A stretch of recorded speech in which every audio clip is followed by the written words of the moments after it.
post that on YouTube? Or? Yeah. We do. And we put the last 2 weeks video. How many views?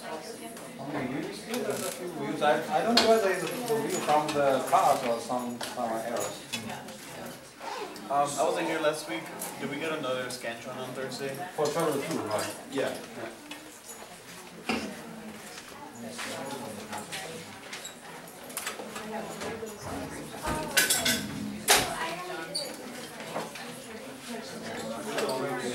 Yeah, just write your name and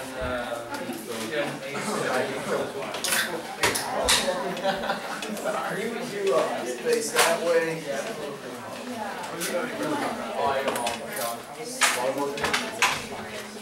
Okay, so let's continue on Chapter-2.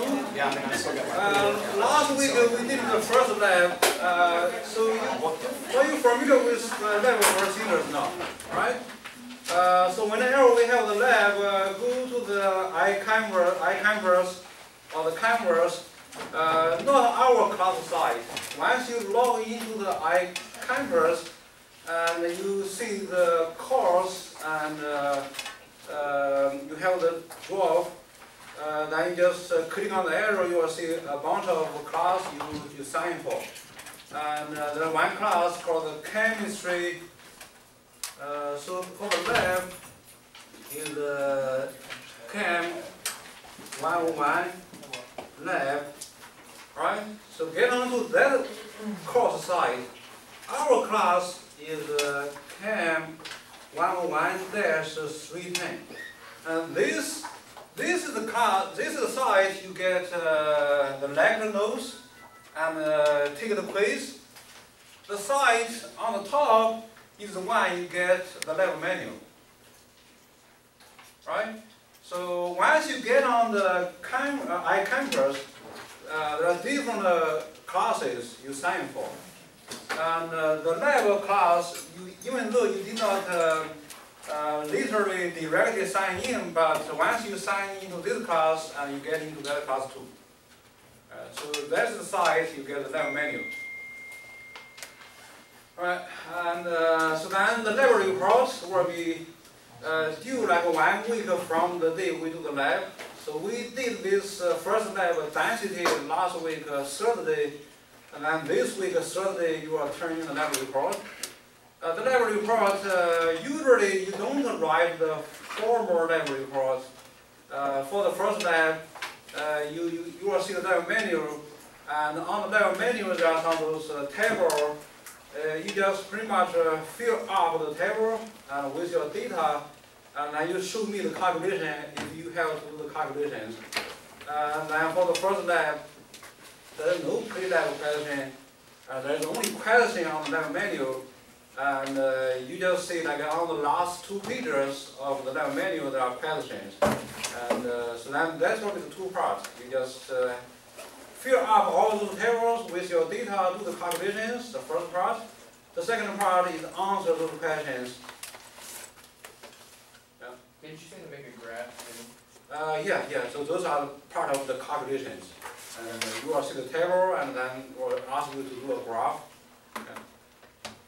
Right. So I think what Brett is asking for is once you have the table filled up, and you will have the data for the density, you will have the data for the mass percent. Okay.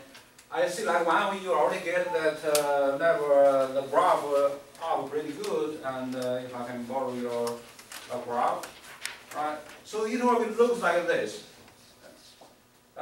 You use the Excel, and you're familiar with Excel, right? So you have those columns, column A, column B, and you put like those density in column A, and then the mass percent. You have that five solutions. The solution A, solution B, C, D, E. There are 5 solutions you prepared, right? For each of that 5 solutions, you have a density, and you have a mass percent. So once you have the Excel, you put the density in the first column, and then you put the mass percent in the second column, right?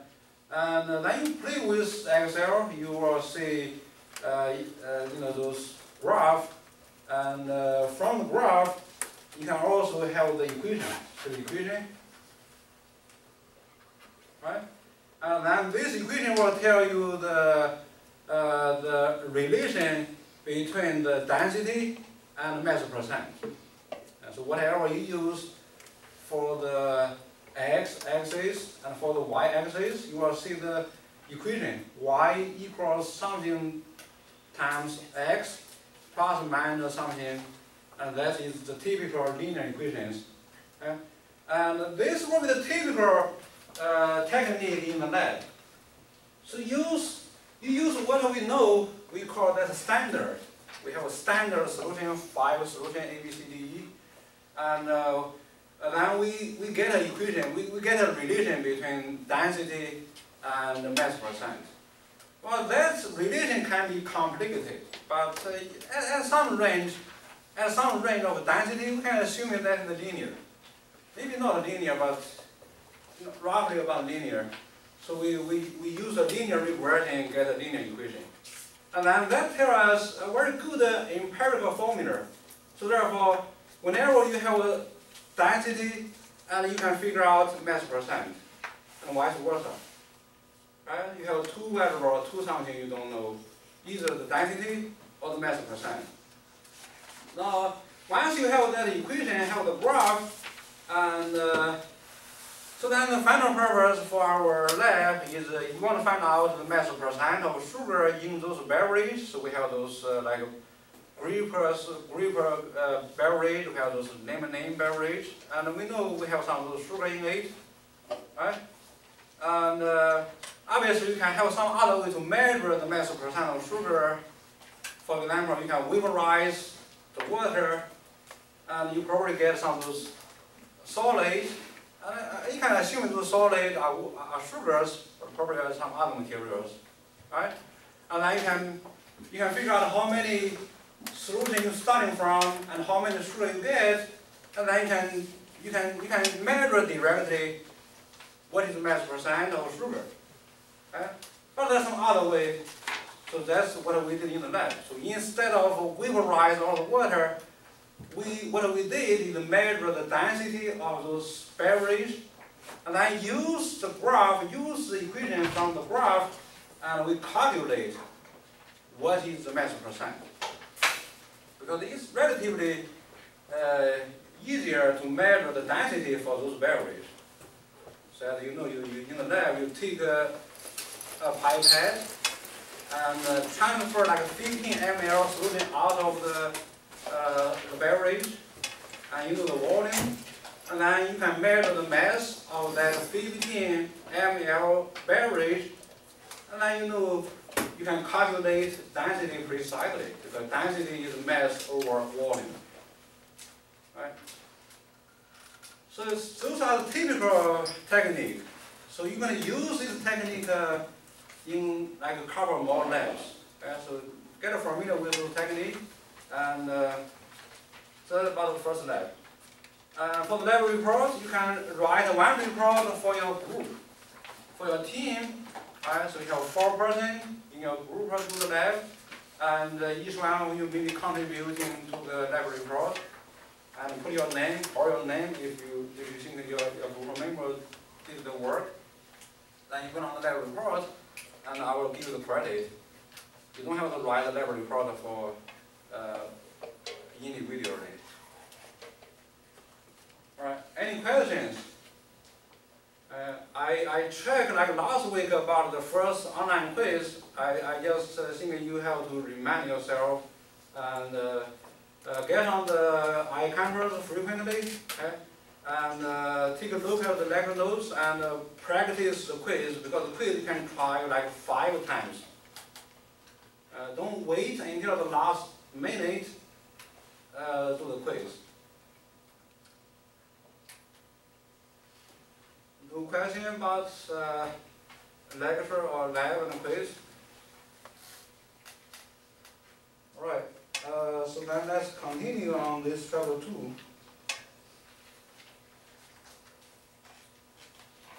Okay, so in Chapter 2 we study little details about atoms. We know the atom has structure. Atom has the nucleus and has the electron. Electron is not in the nucleus, proton and neutron in the nucleus. So then, in chemical reactions, the electrons are easily shared or lost or gained. So therefore, you will have those molecules or ions. And we studied last week about those structure of atoms. We did some calculation about mass number, atomic number, right?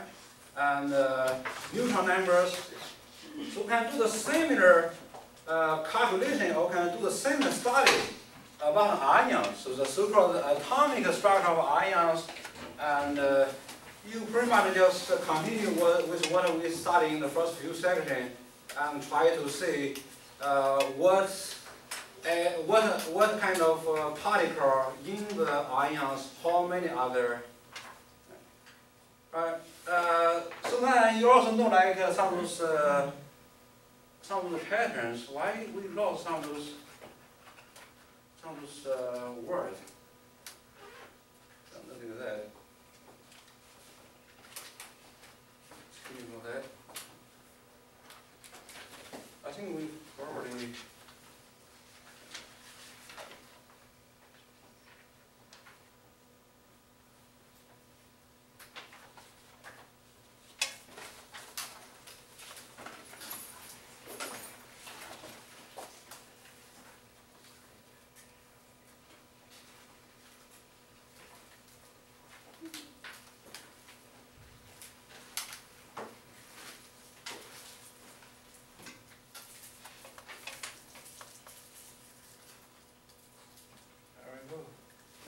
Somehow we lost some of those pictures. So you think I have to move this a little bit.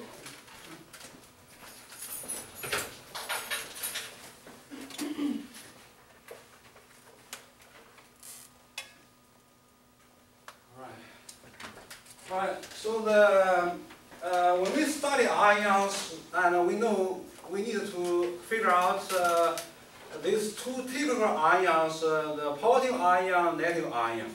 Okay? And so then there are some other way to classify ion. Okay? So we know we have positive ion, negative ion. And positive ion are the so-called cations, and negative ions are the anions. So I will just simply use plus for the cations, and anions negative. And there are other ways to classify ions. One is consider how many atoms in the ions. If there is only one atom in the ions, we call them monatomic. If there are more than one atoms in the ion, we call that polyatomic.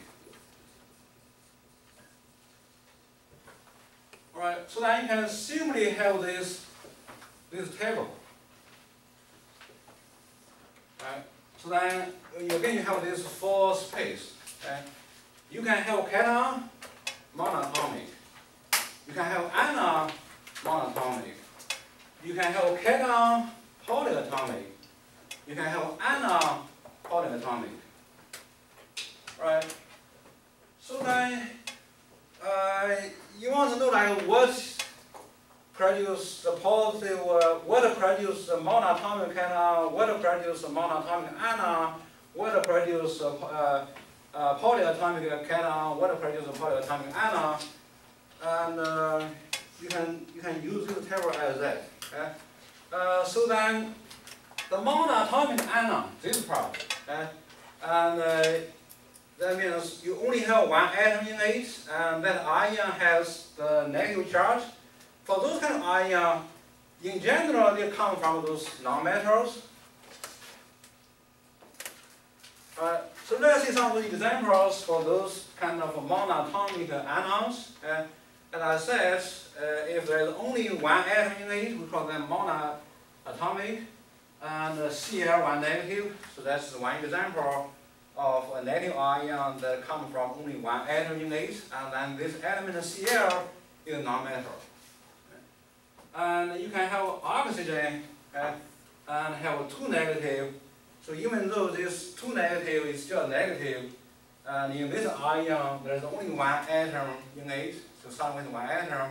So therefore both of these two ions is anion, is negative ion. Both of them only have one atom in it, so therefore monoatomic. So that's about what comes from what. And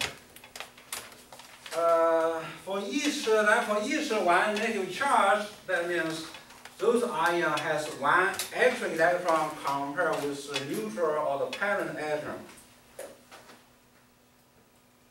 So the negative ion or the anion has more electrons than the parent atom. For each one negative charge, there's one more extra electron. Okay? And you can see in this example, you have fluorine, the F atom, which is a neutral atom, and then compare with F1 negative, and so you have two different species. One is F, you can see that the symbol is simply F, the other one is F1 negative, and so the first one representing the neutral atom, the second one representing the ion, and as I said before, in this section you want to study those atomic structure, you pretty much want to see how much electron in it, how much proton in it, how much neutron in it, probably you cannot figure out because you have to know what is the mass number to figure out the mass number of neutrons. Right? But that's usually not that important for chemistry, the number of neutrons. What is important is how many protons in it, how many electrons in it. Right? So as I said before, from this, for those anions, that means we have more electrons than neutral atom, and F, neutral atom, 9 proton, you're already familiar with this notation, P plus means proton, and E negative means electron, 9 proton, 9 electrons, so it's neutral. And when you have this F1 negative, so you still have 9 proton because you still have the F, which means fluorine, so element doesn't change, but the charge changes. So you have that one negative, for each one negative, you have one extra electron, so therefore, you start with 9 electrons, you put one extra electron on it, you have 10 electrons total in each one of those ions. And similarly, if you have some atom that has multiple negative charge, for example, phosphorus, and phosphorus atom is P. P has 15 proton and 15 electron, and this is also a non-metal, so non-metal by themselves, they will produce those negative ions because it's easier for them to grab some extra electrons. But if you have few those non-metal atoms together, sometimes they might also lose electrons. But usually, if you have only one of those non-metal atoms by themselves, in general, they will grab some extra electrons, become anions. Right? So one example fluorine already saw. Now you have this phosphorus. Phosphorus neutral atom, 15 proton and 15 electron. So it's non-metal again, so you grab some extra electron, become P31 negative. Right? 3 negative, which means have 3 extra electrons. So you start with 15 electron, 15 proton, then become 15 proton and 18 electrons. Right? So then talk about briefly kind of introduction about naming. We are going to talk about name very importantly in Chapter-3 next chapter. For right now, just get familiar with, we have those name, and we have those common name and a systematic name. Right? So here we talk about those systematic name. And so when you have those monatomic anions, and what you do is just find out the name for those elements, and then you change, you drop the, or you change or you drop that suffix, what it means ending of those element names, like adding the IDE. This is one pattern for the anion. Okay? So you can see here, adding IDE. Okay? And here we have a few examples, and this F is a fluorine. Okay? So F is a fluorine, and then this negative ion will become a fluoride. That comes from this from the fluorine. Come from the fluorine. You can see this, you drop the suffix, and the suffix or the anion become IDE. So this is one of the pattern for the anion. That's one of the three pattern anion for the anion. Okay? So get familiar with this pattern. And then this ion P3 negative, okay, come from the P, and then we know P will call that phosphorus, and then you figure out the anion will become ID again for this P3 negative. We call that a phosphide.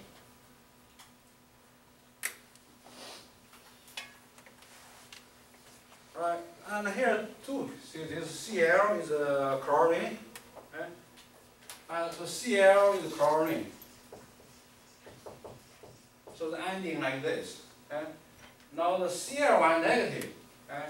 And this becomes ion. So Cl is the atom, chlorine atom, and then this we will call that chloride ion.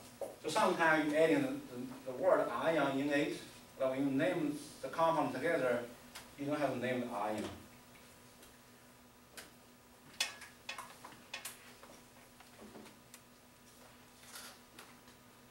Right. So this is a briefly talk about that monatomic anions. And now let's talk about those briefly monatomic cations. Monatomic cations. So in general, they will come from metals. Okay, now let's add a few examples here. Monatomic cations, which means they have a positive charge, and you can see Na1 plus. That's the sodium ion, and you can have a Ca2 plus, calcium ion, and you can have a Fe3 plus, that will be the Rn3 ion. Right? So we're going to talk about the name briefly again later on. But right now, do the similar as what we did for the anions. So let's talk about what is the number of electrons and what is the number of protons in the ions. Okay. Because you have the positive charged ions, which means you have more positive than negative. Positive come from protons, negative come from electrons. So you don't change the number of protons when you change the atom into ions. So therefore, you only change the number of electrons. When you have a positive ion, which means somehow you lost electrons. For each one positive charge, there will be one less electron than neutral atom. And here is one example. Sodium atom has 11 protons, 11 electrons. Sodium ion still has 11 protons, but become 10 electrons because you lost electron, you lost one negative. Similar pattern, you have a calcium atom, and then you can figure out how many protons in it by using the periodic table and find the atomic number. Atomic number, as we said before, will be on the top of that block. And for Ca, you will see in the periodic table is 20, so therefore you know it's 20 protons. So that's so-called atomic numbers, right?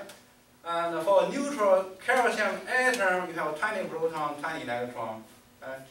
Calcium again is a metal, so metal by themselves, they usually will tend to lose electrons. So we're going to get some of the reason in Chapter 7 why they do that, why they lose electrons so easily. How many electrons they lose, also we're going to start with that. And for Na, for each one Na, they will lose electrons, they will become stable. For each Ca, they will lose 2 electrons, become stable. So therefore, so you start with 20 electrons, and you will get 80 electrons because you lost 2 electrons. And that 2, you can have some information about that 2 electron is lost, you have 2 plus. So then the name, similar as you name those anions, but obviously will be different. You name the anion, you pretty much use the root of those element name, like you drop that anion, adding a new anion, the new anion in these few examples, or like is IDE. Okay? Now for the cations, you don't even drop the anion of those element name. Okay? You pretty much take those same name as those metals, but sometimes you might adding a little bit. Okay? And right. So for these 2 examples, sodium atom change into sodium plus, and sodium plus, we still use the same name, sodium, but you just adding like one word, ion. Okay? So sometimes maybe a little more tedious than this simple example, and that means you have to add in the parentheses and the Roman numeral. Right. So these 2 examples, you don't have to add in the parentheses and Roman numeral. For sodium, there's sodium ion. For calcium, will be calcium ion. Even though these 2 have a different charge, sodium has 1 plus, calcium has 2 plus. You kind of wondering where those information go. Where can I tell sodium is 1 plus and calcium is 2 plus? Because in the name you don't say those sodium 1 plus and or calcium 2 plus. Those are conventions. Okay? You can figure them out by use their location or their position on the periodic table. Okay? If you can figure them out, then your name becomes simple. Okay? Again, if you can figure out the charge on those cations, then your name becomes simple. Just simply the metal element name. Well, figure out, you can always figure out. You figure out those charges uniquely. So for sodium, it's always 1 plus. Uniquely, that means 1 to 1. Sodium 1 plus, not 1 plus or 2 plus. Calcium always 2 plus, against 1 to 1 connections. That's called unique. If you can predict the charge on the cation uniquely, and your name becomes simple. And vice versa, if you cannot predict the charge uniquely, for example, iron Fe. So I give one example here. Okay. The first 2, 3 examples here. The first 2 examples you already know the name: sodium ion, calcium ion. But for Fe, you can have Fe 2 plus, and you can have Fe 3 plus. That means if I give you the metal element iron, so in what reaction it will produce 2 plus. In what reaction it will produce 3 plus, we cannot uniquely decide simply because it's iron Fe. You can uniquely decide Na is 1 plus or C is 2 plus just because use the name. You say Na because Na is a name is metal, and because Na is always produce 1 plus in the chemical reaction if you produce iron. So therefore, the naming becomes a little tedious. And you still have this iron, so therefore it's iron. But in addition to the iron, you have to use the parentheses Roman numeral to tell me what you referring to. Are you referring to iron 2 plus or referring to iron 3 plus? If you know it's iron 3 plus, and you should have that metal name iron, then parentheses Roman numeral 3. If you know you're referring to the iron 2, like 2 plus, and then in your name for the ion, you should have the metal element name iron, then with the Roman numeral. So we're going to talk about those more like in Chapter 3. So right now I just get a start about those naming. Those are the the so-called systematic name, not the common name. Right. So as we said, quite often those charge on the monatomic ion can be determined from the element's position on the periodic table. Right. What I see here, determine, again means uniquely. Okay, uniquely, that means if I give you sodium, you know it's 1 plus. If I give you calcium, it's 2 plus. So there are a few of those metals. You can decide what are the charges depending on their position in the table uniquely. Right. And metal always form positive charged ions, so those, what we said. And again, you are going to referring to see what kind of cations. So if the cation is monatomic and they come from those metals, and that is true. But you have these two types too. You can have the polyatomic. Polyatomic, and that will become a little tedious. So, but in this class, in this chemistry 101 class, you don't have to worry about those too much. So there are other possibilities to produce those polyatomic cations, polyatomic anions. So usually the polyatomic cations will be those non-metal plus non-metals. So this is one possibility. This is the most general situations. So like non-metal, one non-metal plus another non-metal. So you can produce a cation. Even though one metal by themselves, like chlorine, oxygen by themselves, they produce negative ion. But when you have a few of those different type of non-metal together, you can produce a cation also. So then you can also produce those cations from those non-metals plus metals. So that's two other possibilities. But in this chemistry 101 class, you don't worry about those too much. I think you probably just concentrate on these two types and on this type. I will give you some examples for the polyatomic cations that come from a few of those non-metals. So that's kind of strange. Okay, so one example here is you have that NH4 1 plus, and you can see in this ion, you know this ion because it's plus, not neutral, and we call that a polyatomic because you have a few atoms in it, not a monatomic. You can see here this three example are monatomic, but in this ion there's only one atom in it. But in this ion, there are 5 atoms in it. So these 5 atoms together, they lost electron, even though they are all non-metals. So those are so-called polyatomic ions. So polyatomic ions don't have good patterns. So you just kind of have to hard memory. You just try to memorize, a few of the common polyatomic ions. So then the second possibility, non-metal plus metal can also produce cations. Those you're going to study in our chemistry 102 and in chapter 24. So for right now, you can simply forget about that. But just know there's a possibility.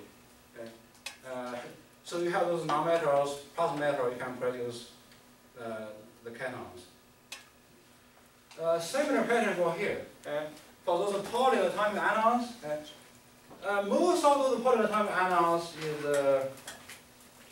let me change the chain. Non-metal plus non-metals. Example for this is you're familiar with like the carbonate.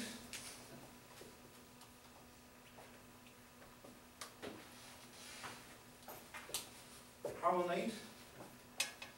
You can see in this example, it's a negative ion or the anion because two negative, no matter how many negative, we have negative anion. Okay? And it has carbon in it. It has one carbon in it, and it has oxygen in it and three oxygen in it.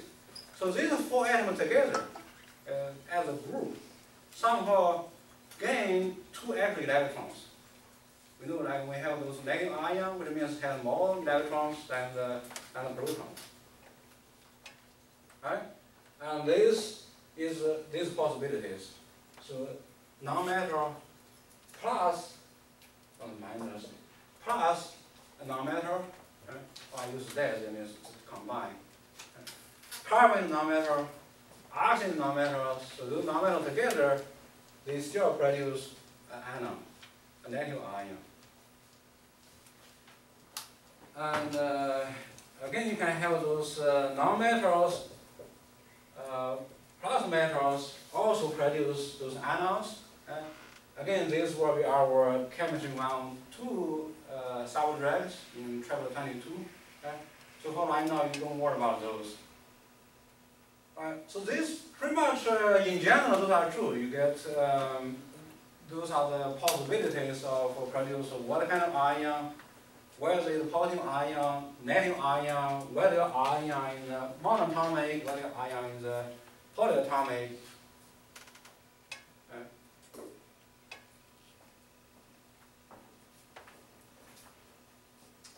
Right. So then, to predicting the charge of those ions, as we said before, that means you predicting them uniquely. For many of those main group of metals, if you can predict, and we pretty much have like about 14 common cations, we can predicting the charge uniquely. You should memorize that 14. It's very important. Depending on the group number, we should call that A group number. I think we talked about that periodic table in the beginning of Chapter-2. So we know we have those columns, right? So group are columns, right? And in US, we have those different naming for those columns. So we have A groupers, we have B groupers, right? So if you're elementing those group A, okay, we call them, we can predict their charge pretty much use the group number. Not all of them, right? Some of them, even in the group A, they will have a different possible charge, right? All right. So then the negative charge monatomic ions, anions, similar. So most of those monatomic anions will come from like one type of those non-metals. You can also predicting the charge of those for each one atom. You know how much electron they will gain, become how much negative, depending on the position in the periodic table. Then the formula like this. You want to calculate how much negative charge. You will take that the group number again for those A group elements. You take those group number minus 8. Okay,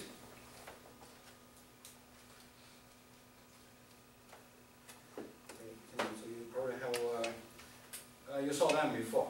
So you will see like on the next slide you will see those few examples we talk about here. Those metals, they are positive charge. Those monatomic cations come from those metals. Their charge, not all of them again. So few typical one you can predict uniquely, which means depend on the A group number. You will see the few examples on the next slide. For those monatomic anions, so you can also, there are a few you can predict uniquely what are their negative charge, -1, -2, -3, depending on the location of those atoms in the periodic table. The formula used just take those A group number minus 8.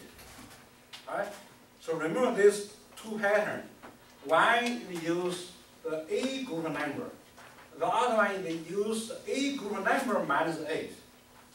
For few of those A group elements, not all those A group elements. But as long as we have a few, then we have a pattern. We don't have to have a pattern that will apply to everything. Right? You can see in this table, so it's still missing a few.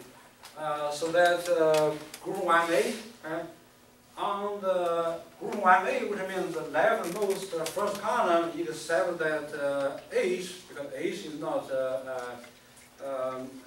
like the typical metals, so you can see those on top, that's Li and Na, right?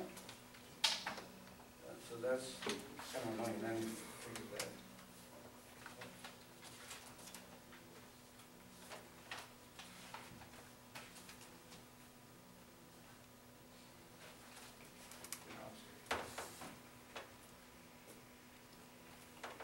Better, right? Right? You can see that group 1A, Li on top, and Ne, the second one, then potassium, rubidium, cesium, so we call them group 1A alkali metals, and so these few you can predicting uniquely.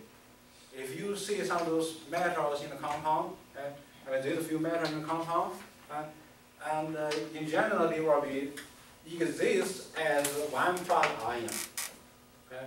You know, they will exist as a cation, they will exist as a positive ion. Positive how much? Okay? Because they are come from group 1A, and so these few is kind of very typical unique. 1 plus 1 plus 1 plus. Right? So then these few that come from that group 2A, we made that Be on the top because Be not that very active matter. Okay? So therefore, we see that their charge become 2 plus. So if you can predict it, you can use what we see in the last slide, there are 2 patterns. If the cations, you just use a group number. Group 1A, 1 plus. Group 2A, 2 plus.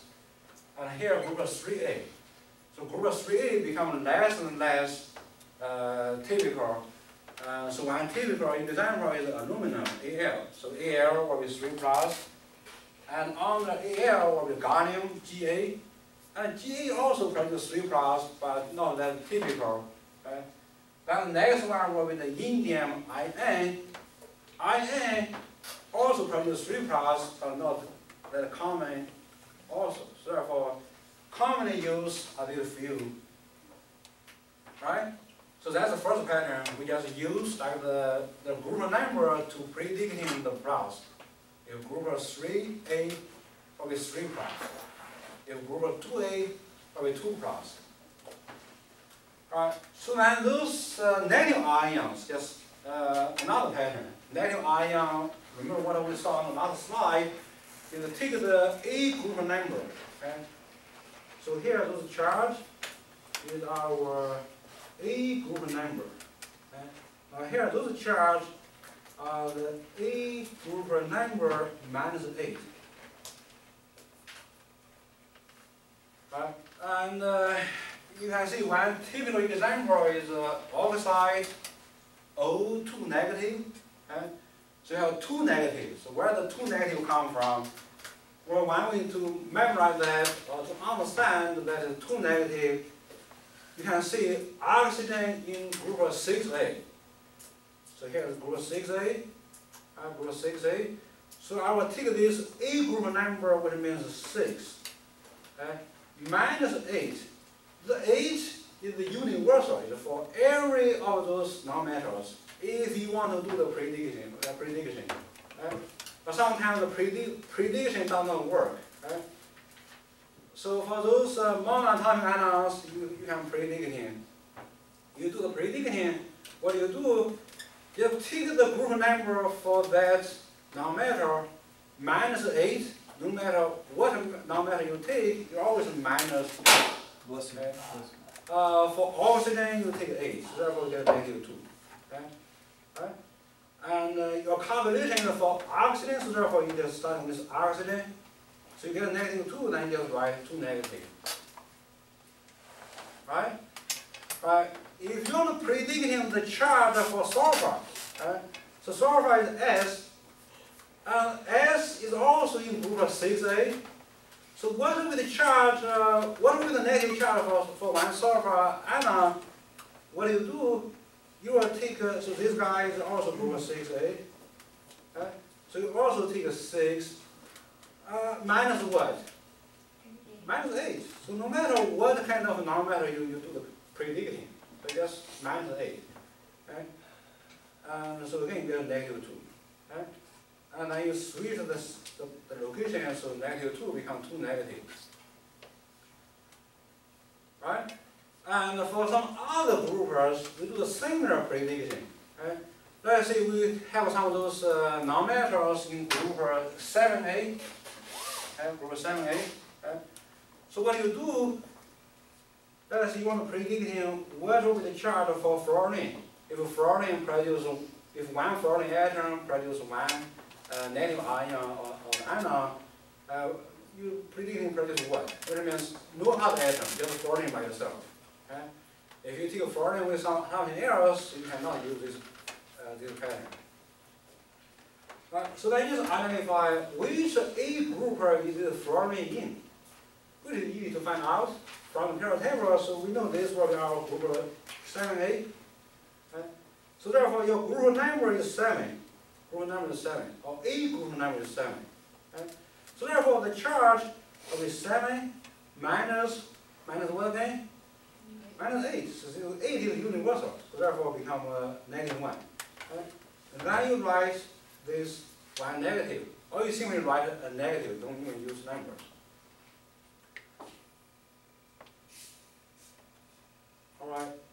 So let's do some of those practice. And predicting the charge of the monatomic, which means single atom ion, produced by the following main group elements. So we have 2 main group elements. One is Al, the other one is sulfur. Right? So you first predicting, will they produce the cation or the positive ion, or will they produce the anion or the negative ion? Right? So first one is Al. Is our aluminum. Right? So you first decide, will this produce the cation or the anion? Depending on whether they are metal or non-metal. Right? So metal produces what kind of ion? Cation. Okay? So therefore we know there will be the so it will produce the cation. Right? So then you want to predicting. If you can predict for the cation, the pattern is used A group number. Okay? So then we use periodic table identify Al in what A group, aluminum in what A group. Group 3A. So then you forget about A or B. Once you identify it is A, just use the number. Right? So therefore, it will produce 3+. Right. So therefore, you have that. That's the final result. That's 3+. And then the name. If you can predict it uniquely, then the name for the cation is the same as the name for the element. You might use that word ion. Okay? Then this will become an aluminum ion. Al3+, you can simply call that aluminum ion.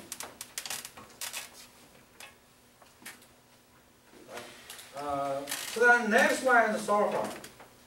S is sulfur. Right? So first again, let's decide will sulfur produce cation or anion. They will produce anion because it's non-metal. Right? Non-metal by themselves, they will produce the anion or the negative ion. Anion. Right? So then anion, predicting the charge on the anion is a pattern.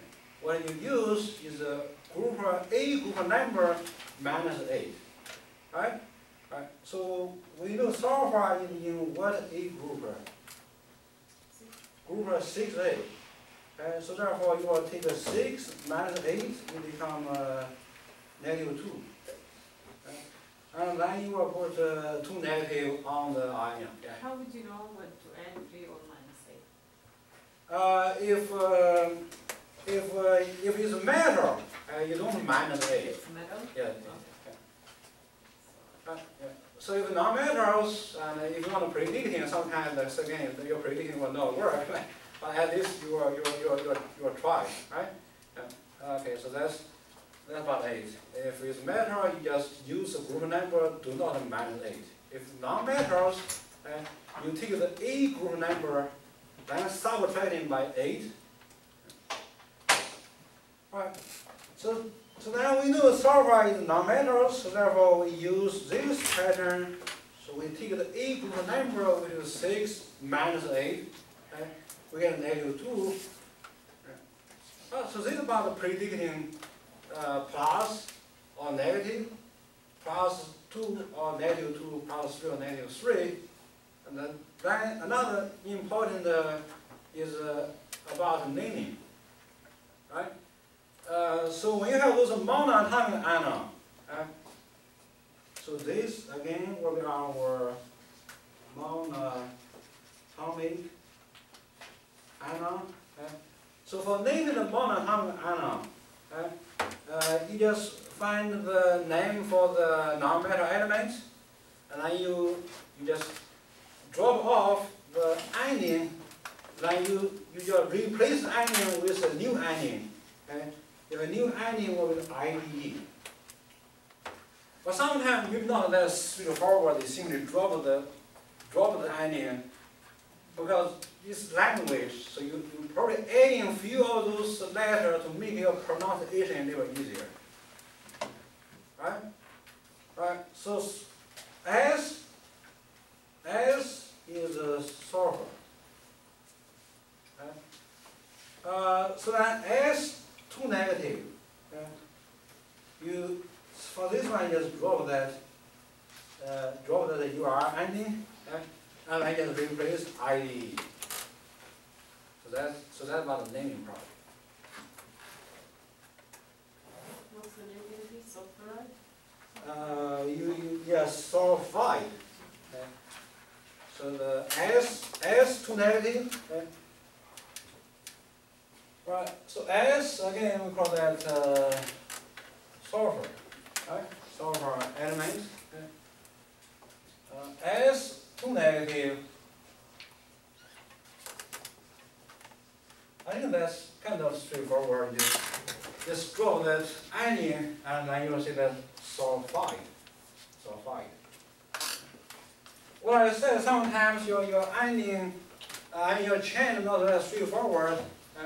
It's better for those polyatomic cations, polyatomic anions, but some of those names kind of a common name. Right, so we'll see those later on when we solve them. Okay, any other questions? Right, so we did cover things. We did like 2 of those elements, one is aluminum, which is metal, and we did sulfur, which is non-metal. And we're predicting aluminum produces positive ion, sulfur produces negative ion. Then we use a group number for the positive ion, do not -8 or +8. Then we use group number -8 for those negative ion. Right? So then we'll also talk about the name, even though here we didn't talk about the name. You get familiar with this name.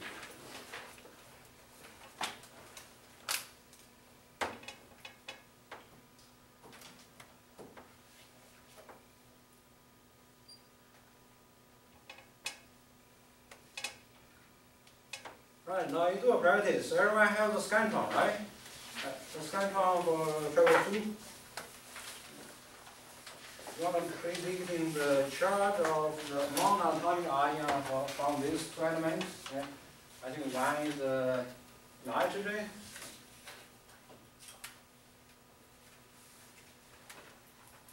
What's the N stand for? Nitrogen. And N? Okay, so N.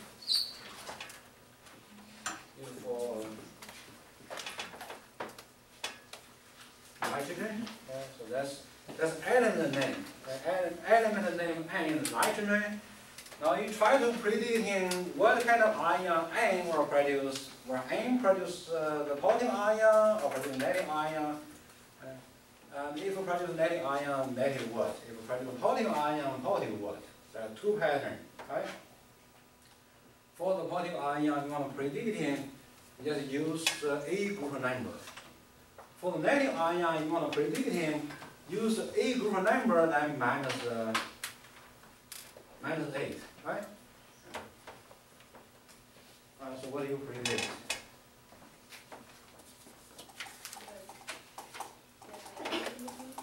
Nitrogen will be what? Will be B? Yeah, you're right? So nitrogen will be the nonmetals. Nonmetal by itself produce anions, right? Okay. So then anions, which means negative how much? Is it B?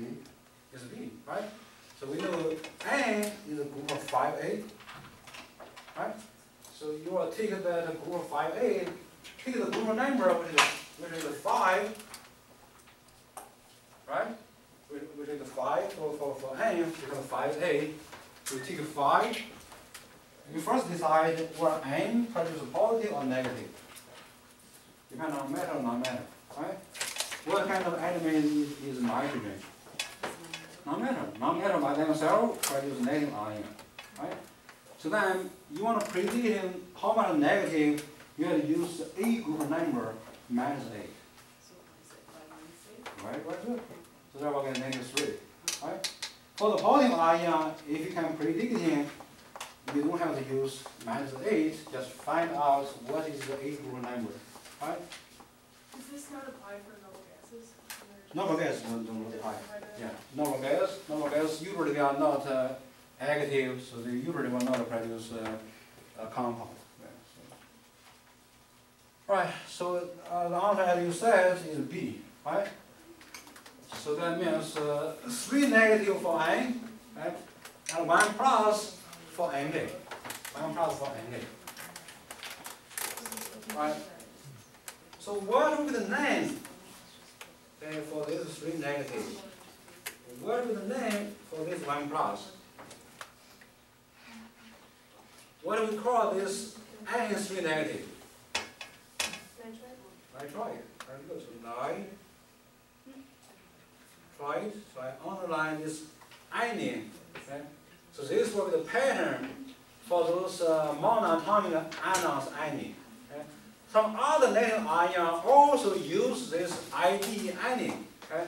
But if you know your anion come from those like 1 or those non-metal atom, then you are always ending your name with IDE. Right? So nitride ion. So if you name this by itself, you adding this ion in it. Right?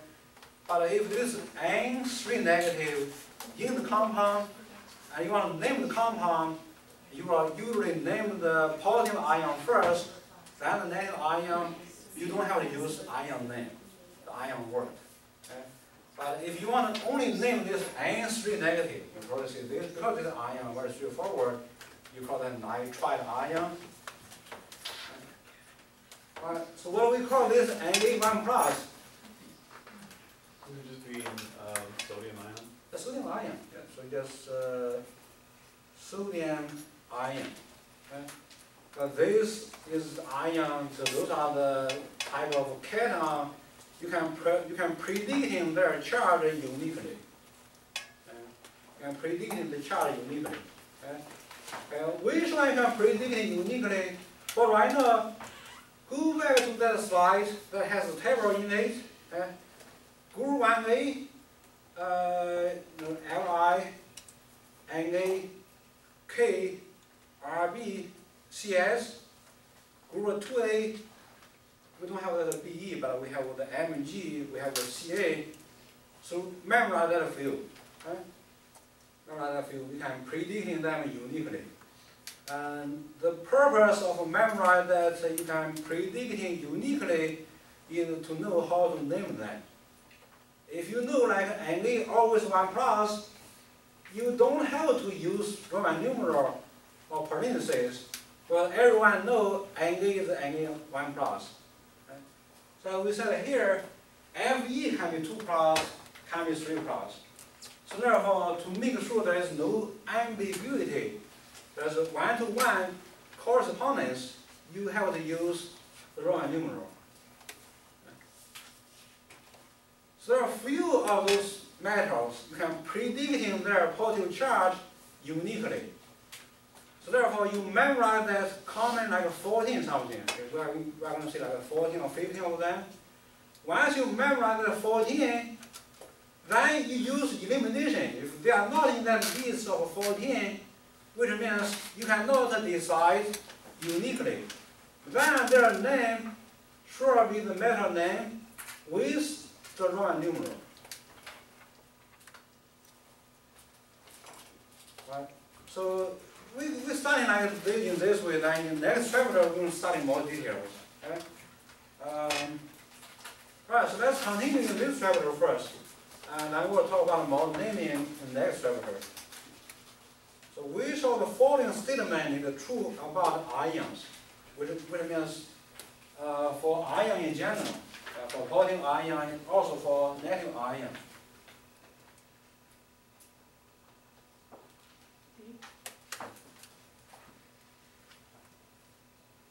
Yeah, so that's one answer is D. The gain or loss of electron by atom will result in ion. Yeah, so that's the only answer that is right. Okay? You can also study the other choice. Okay? So ion is the result of atom gain a neutron, and obviously that's not true. When you gain or lose neutron, those are different topics, like not in the usual chemistry, so it's called nuclear chemistry. Okay? You can add in a neutron or lose a neutron. Usually that will result in the so-called nuclear fusion or nuclear fission. So you have those nuclear reactions. So you are seeing those atomic like weapons or the nuclear power plant. So what they do, they will control the neutron. You can use a neutron, bombard the atoms, so then the atom, something will happen to the atom. Right? And so then positively charged ion, which means cations, is larger than the parent atom, that's opposite. Right? What happens when atom change into a positive ion? It gain electron or lost electron? Lost electron. We know electron is outside of the nucleus, which means pretty much how much electron you have and where are the electron, it will decide many chemical properties and also decide the size. Right? And so usually when you add in the electrons, and if you don't add in the protons, you add in electrons, and your atom, your ion will be bigger than the starting atom. Okay? But if you only take the electron away and don't take the proton away, if you take the electron away, do not touch the protons, then your atom become cations. Okay? Then usually your atom becomes, your ion becomes smaller than the atom. Right? So then vice versa. Answer C, ion is always smaller than the parent atom, so I will talk about that depending on what kind of ion we have. If we have the cations, which is true in general, will be smaller than the neutral atoms, so what do you think if you have the anion, which is the negative ion, compared with the parent atom, which one is bigger? The anion is bigger, or the neutral parent atom is bigger? The anion is bigger, right? Because how you get anion from a neutral atom? You add electrons, okay? Without changing the proton. If you don't change the proton, just simply add electrons, obviously you are adding like the size of those atoms. Right. So this is about the first few sections of Chapter-2. Next few sections is about numerical problems. You're going to do some of those calculations. One calculation you can do is get the atomic mass. Right? Get atomic mass. So we studied those mass and mass number and atomic number and neutron number in the first few sections. Let's see, this is one typical picture from the periodic table for this CL, for chlorine. So make sure we understand these few numbers. What do we mean by the 17? 17 tells us what? The number of proton, or the atomic number. CL is what? The chemical symbol, just standing for chlorine. Now what is 35.45? That's the atomic weight or the atomic mass. Do you know how many? Do you know like what is the mass number for this element? Do you know the mass number?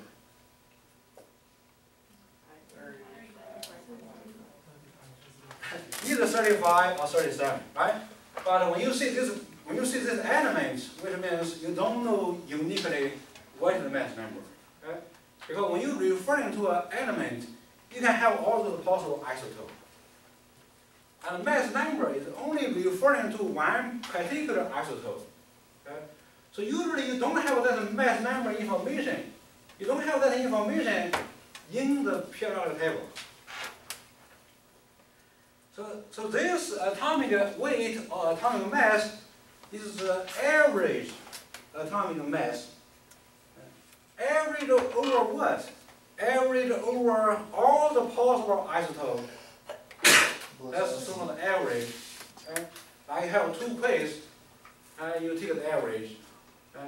Now you have a different way to average. And this average is not a straightforward average, it's sort of the weighted average. So you have to use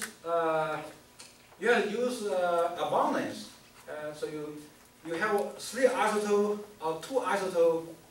So which isotope we are decide primarily, or like deciding another part of your average mass depend on how much percentage of that particular isotope in your element.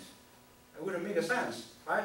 If you have those isotopes and you have like 90% in one isotope, maybe CL, is 75%, right? So then your atomic mass will mainly depend on that isotope that is 90%. Right? So therefore, you have to use that abundance when you take the average. Right? So then one formula you're going to use to calculate the atomic mass is use this formula. Right? Well, this formula looks like a fancy way to write an average. What is fancy about this notation? This notation means sum. Sigma, so Greek letter sigma sum. And then this n representing a different number of isotopes. You can call isotope 1, so Cl35, you can call that Cl35, or you can call that isotope number 1. So we usually just call that N. N can be 1, 2, 3, and so on. Right? So then this formula will tell you, if you have 2 isotopes, you will take the fractional abundance of isotope 1, multiply by the mass of your isotope 1, so that's for isotope 1. This sum, that means you continue, plus the fractional abundance of isotope 2, then times the mass of isotope like 2. Right? So therefore, 2 isotopes. If there was 3 and 4, continue the similar pattern.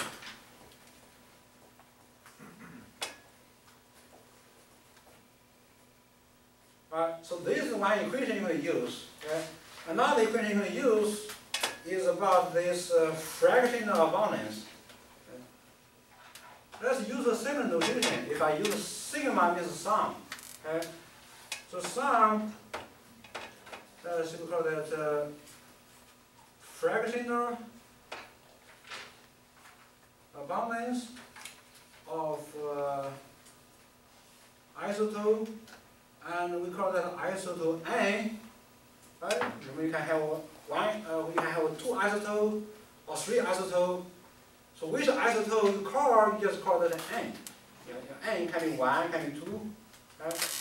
Right? So that each isotope has its own mass, and each isotope has its own abundance. Right? If you want to calculate the average, you just take the fractional abundance, multiply by the mass, adding together, get the average. So that's one formula. Another formula you can use when you do those kind of program about calculate the average atomic mass is about that abundance. So when you add in those fractional abundance without multiply by the mass of the isotope, if you just simply adding up those fractional abundance, what you get is number 1. Because that is means 100%. You always possible can finding the element, the referring elements, no matter what kind of isotope. If you have a Cl chlorine element, right? If you have a collection of chlorine atoms, then you know in your collection, your chlorine might be chlorine 35 or chlorine 37. So I pick up one atom chlorine, so I can see either it's chlorine 35 or chlorine 37. So what is the percentage, what is the possibility I get the chlorine 35, chlorine 37? I can see I will have a 75% get a chlorine 35, and 25% get chlorine 37. But I know 100% I have chlorine. Right? But also here is chlorine. If I pick up a chlorine, that means I get chlorine, 100% chlorine. But chlorine what? Then that will depend on the abundance. So therefore, you adding up all those fractional abundance for all those isotopes, you get 1, which means a true event in statistics. So you always have 1 that possible can happen, or 100% can happen. Right. So we are going to have some of those examples using that 2 formula, do some of those calculations, but briefly give us some idea in case you are wondering how you get those information, how do you know you have what isotope, and what is the mass of those isotopes, what are their abundance, what are their fractional or percentage abundance. There are some of those modern technology, spectroscopies. So there's a lot of different type of spectroscopies. There's infrared, like the UV, and nuclear magnetic resonance, and then we can also have this mass spectrometers. So what you do is to measure like the weight or mass of a molecule or atom or some of those fragments of a molecule. It looks like some fancy instruments, but the principle is very simple. Let's say you have some of those element chlorine. You want to measure who is in there. Do we have chlorine 35, chlorine 37? And then you see in this instrument you can decide. The principle depends. Chlorine 35 is a little lighter for each one atom. Chlorine 35 has a little less mass than chlorine 37. Chlorine 37 is a little heavier. So what you do, you just take those sample of chlorine and eject into this instrument. And what this instrument do, it uses some of those X-ray or electron beam and bombard it on your sample. So that when the electron colliding with your sample, then the electron can collide. It can knock out some of those electrons in your chlorine atom. Okay?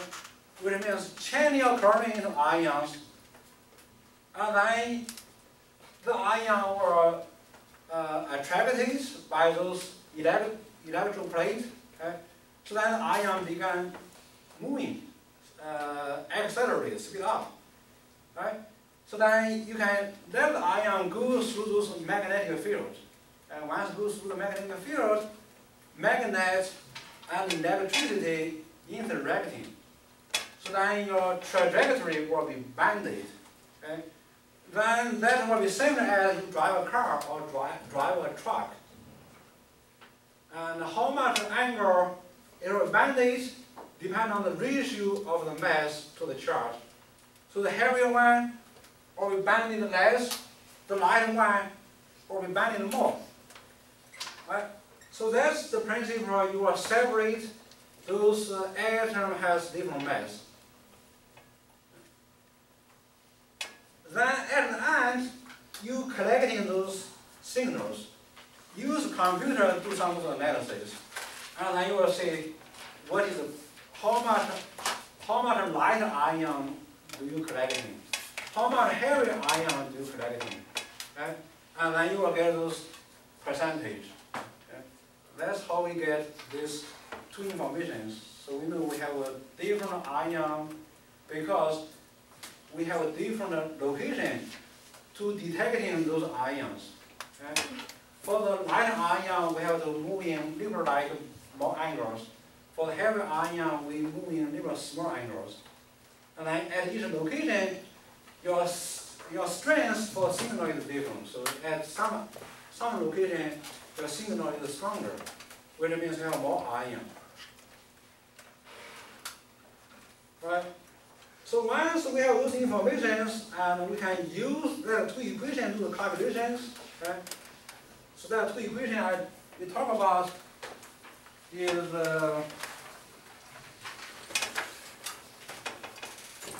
the key for this section.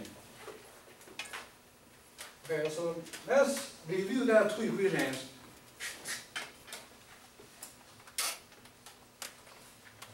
One is the equation or the formula we use to calculate atomic mass. Atomic mass is an average, okay? It's a weighted average. So what you do, you will take the sum of the fractional abundance of isotope A times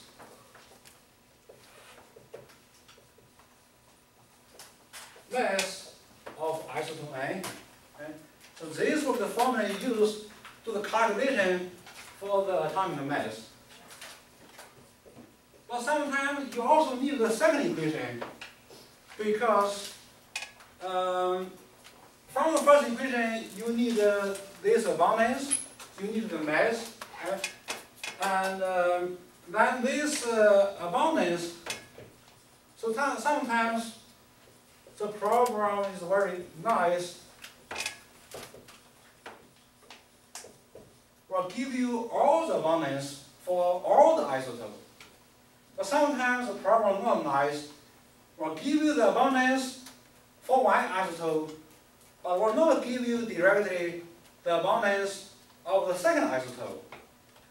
So then you must use this equation to figure out what is the abundance for the second isotope. Right?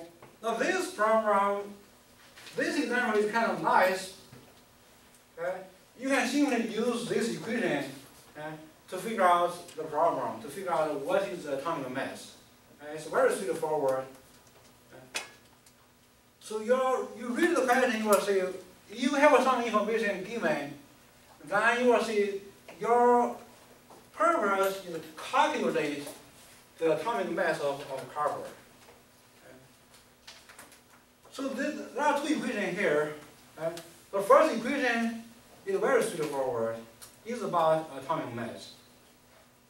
Okay. So therefore, you think about starting from that equation. Okay.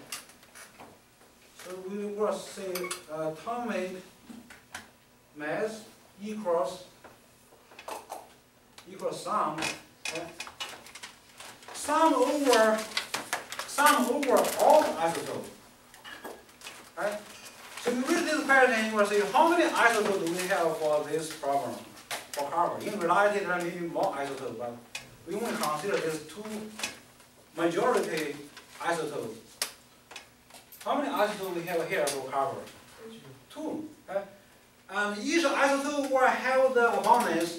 Each isotope will have the mass. So what this equation tell you, you will just change, if not give to you directly, change the abundance into fractional, which means decimal number. Okay? So right now the abundance is given to you. Okay? Abundance is given to you for one isotope, which we call that carbon-63, has abundance 69.17%, and that's the percent. Right? Percent. Now here in the formula, which means fractional, okay? Decimal numbers. So what you do, you just write 69.17% means over 100.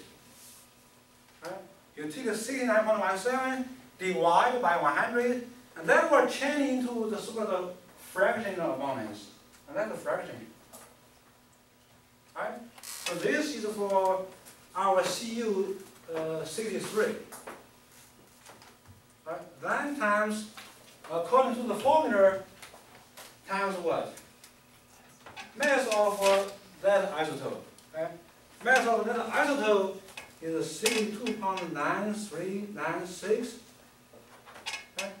So this is the one of this guy. Okay? Now this sum means you're going to add whatever number of isotopes you have.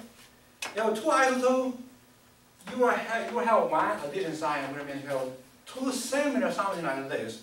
And this is for your first isotope, you call it Cu-63. Right? Then the next isotope will be the Cu-65. Similar pattern.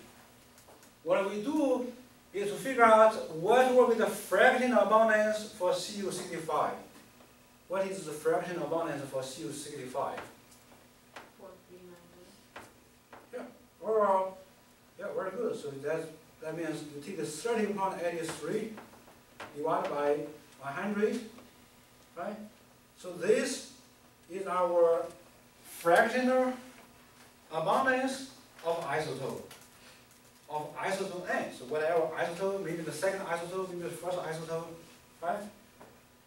Right. So what will be the mass for this isotope, which has this abundance?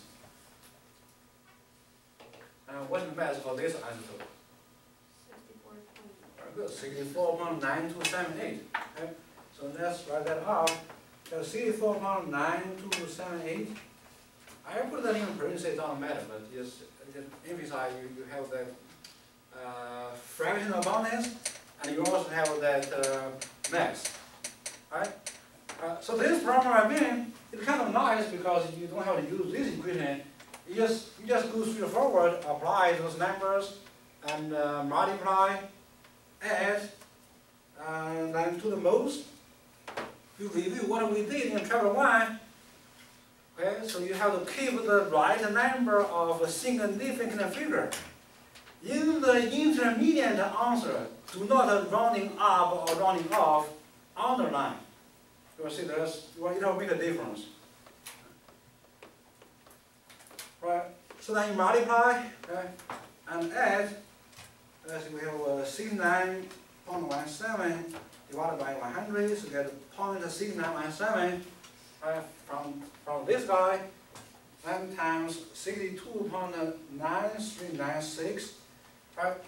So from these first two pair of numbers, I get 43.5353 and 2 and something like that. Okay? So let's say we keep all the numbers and don't do the rounding because this is not the final answer, this is the intermediate answer. Right? But you still have to decide what digit will be your last digit. I use what we did in Chapter 1, the sort of underline technique. Right? So where shall we put this underline? Where shall we put the underline? Which digit shall we put the underline? This, you mean this? Let's see. What do we have here? How many single figures in 69.17? 4. This percentage, again, that exact number, right? And how many single figures in this number? 6. So you have 6 and compared with 4, and then you are doing multiplication and division. So this is the exact, has unlimited. So 4 is the least one, right? So therefore, in your answer, you want to keep 4 as f. So where shall we underline this few digits here? Where shall we underline? The 100th place. The 100th place, which means this is 3, right? So I underline that 3. Okay? So then in the next step, if you do the multiplication, use this number. You will say this number you counting has 4 as f. If you do the addition, as in this example, in the next step, in addition subtraction, what information do you use? You use SF or decimal place? Decimal place. Now if I underline this 100th place, that tells you how many decimal places in this number. 2 decimal places. Right? Alright, so remember we have this information. We can either use 4SF in the next step or use 2 decimal places in the next step. Right? Do the calculation for this pair of numbers. Right? Here was 30.83 divided by 100. You get 0.3083 times 64.9278. So you get 20.01724. There are some other digits. I think that's enough. Right? Now let's again decide where shall we underline, because that's not our final answer. Where shall we underline? Where should we underline? You want to underline what? The 1. Okay? Very good, very good. So why underline the 1 again? So this is 4SF, this is 6SF, and this is the exact. You do multiplication, and 4SF is the last number. 1, 2, 3, 4. So you don't run into 20.02. You want to be a little more precise. Right? Right. So now let's take these two numbers, adding together, and then decide what answer. So 43.53532. I literally type in all those numbers with this number. Okay? Alright, so what you get is 63.55256. So here just one decimal point. Okay? Now what do you do? What should be our final answer? 63.58. Okay, so why 63.55? What do we use? What do we do here? The adding. When you do the adding, what do we use? We use you mean that's the single figures, but yeah, there's 4 single figures, right? But that come from the decision comes from what do we use here when you do the addition. When you do the addition, what do you use? Decimal place, right? How many decimal places this number has? You can do right as written, it has 5 decimal places. But if I underline, and I underline this 3, that'll tell you in the next step, in this calculation you add in, and how many decimal places this number you sure thinking about. It has only 2 decimal places. even though as written, it has 5 decimal places. But those other 3 is not significant. What is significant is only 2 decimal places. Right? So 2 decimal places is significant, which is the same. So what you do, you will keep 2 decimal places in answer. So here you see here 2 decimal places. As a result, if you have 2 decimal places and you have 2 digits before the decimal places, so altogether you have 4 single figures. And that is the result for this atomic mass. If you do the rounding early and you check it, you will have a different number. Understand? Okay. Now let's see if we do the rounding. What do we have if we do the rounding here? If we don't do the underline, what should we have if we do the rounding? And you change the pen and you will see that 43 point what? If I do the rounding for the first number. If I do the rounding here, if you don't like this tedious technique, underline and the kind of confusion technique, let's just use rounding up or rounding off. Right? So you decide, because you get this number from multiply those numbers, and you have 4 significant 4 SF, and you have 6 SF, has unlimited SF, so 4 SF is the less SF. Your answer should have 4 SF. Now, what should be your answer if you do the rounding up or rounding off? So you have 43.54. Right? Now do the same for this number. Right? What should be our answer if you do the rounding here? It should be 20 point what? 02. Okay? Very good. Okay? Now you take this number adding, we'll see what you get. Right? Yeah, so you get 63. You get 63.56. Yeah, you don't have adding 0 or rounding off. You adding this number has how many decimal places? This number has how many decimal places? 2 decimal places. And that number has how many decimal places? So you adding together, and you have this number from your calculator. Then you decide, should you adding some zeros or should you rounding up or rounding off? But depend on how many decimal places this number has, how many decimal places that number has. So both number has 2 decimal places, and your answer should have 2 decimal places. And this is 2 decimal places. So therefore, you see your answer is different, but those difference sometimes is important.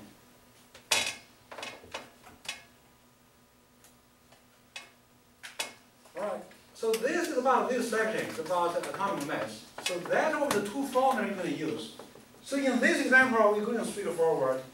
I give you the information for one isotope, for both of this information. I give you both information for the other isotope. It's so simple, you just change the percent into fractions, multiply, adding. Little confusion about those techniques. Those are the numerical part. So you want to keep it precise. Right? So next few examples, you had to use both. You probably had to use both equations. Right?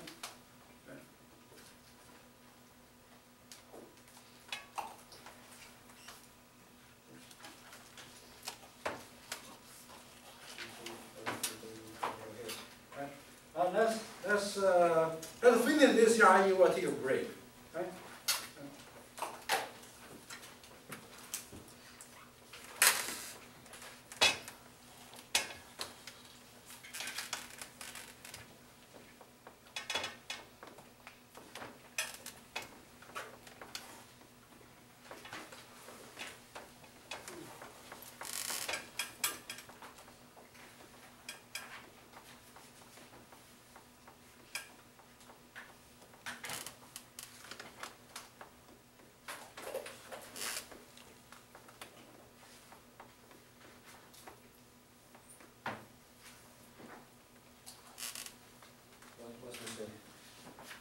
C? Yeah, the answer is C is right. Right? How you figure out the C? Did you do the calculation? I just looked at the periodic table and. Okay, so that's okay too. Yeah?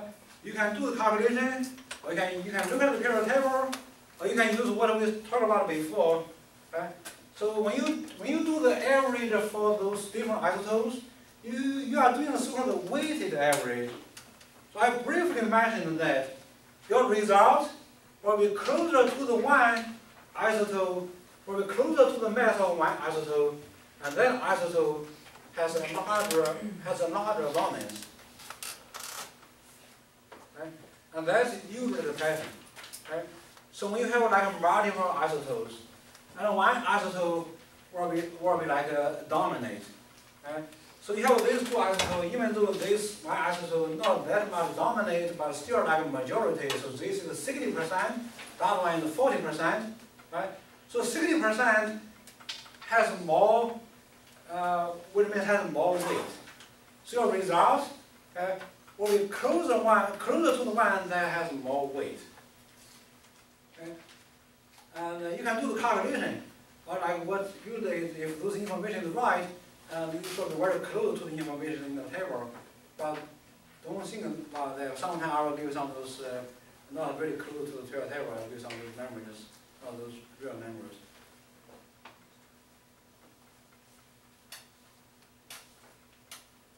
Okay, any questions? So let's take a break and then we'll come back to finish this chapter 2.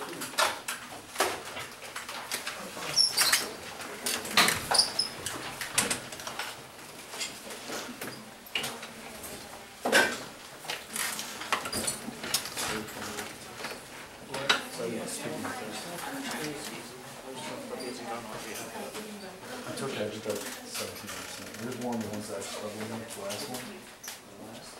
Because it was like, it was like the calculus equation, because it gave you both the weighted.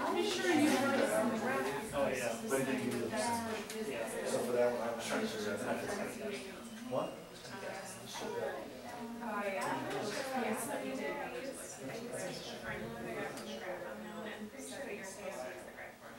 Because the unknown has sugar in it. Yeah.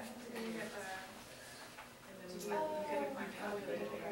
This one, right? I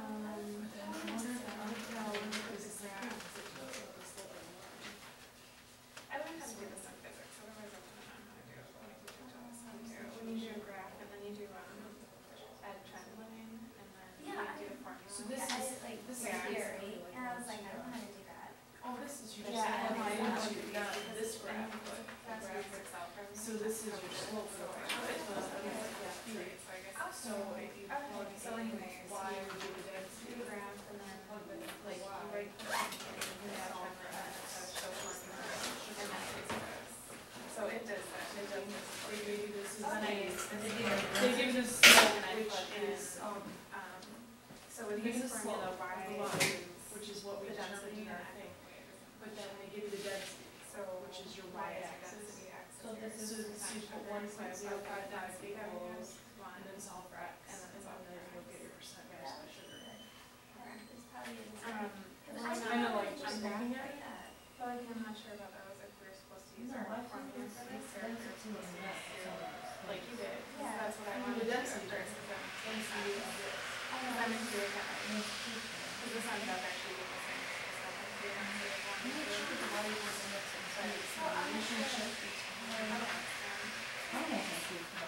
That's what you said. yeah, you just plug it in, and the formula they give you here, Sugar's there. so that one just, and then I feel good about our. Okay. And then that last one said you could ask.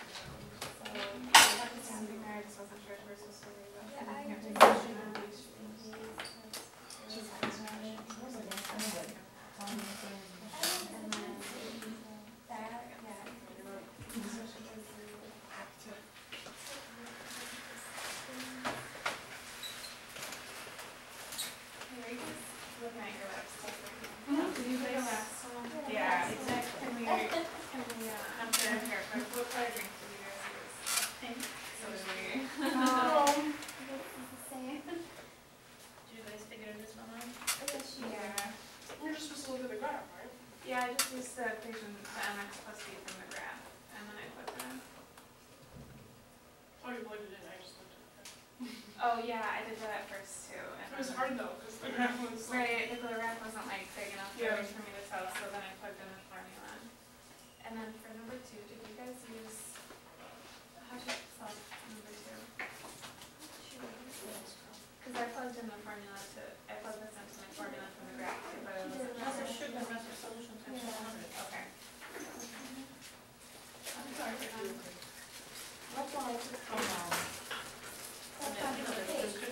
Okay. And I'll show you the right one. Okay. I don't know what it's trying to have. I'll redo it. I think that's right, because I came up with a number that doesn't make sense, because it doesn't make sense that I was looking at it. Like less than 1%.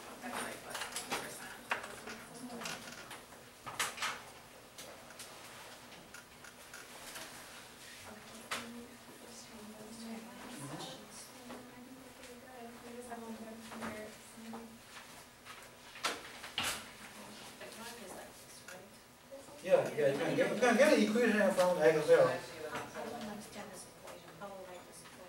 All the equation depend on which Excel you put in the table.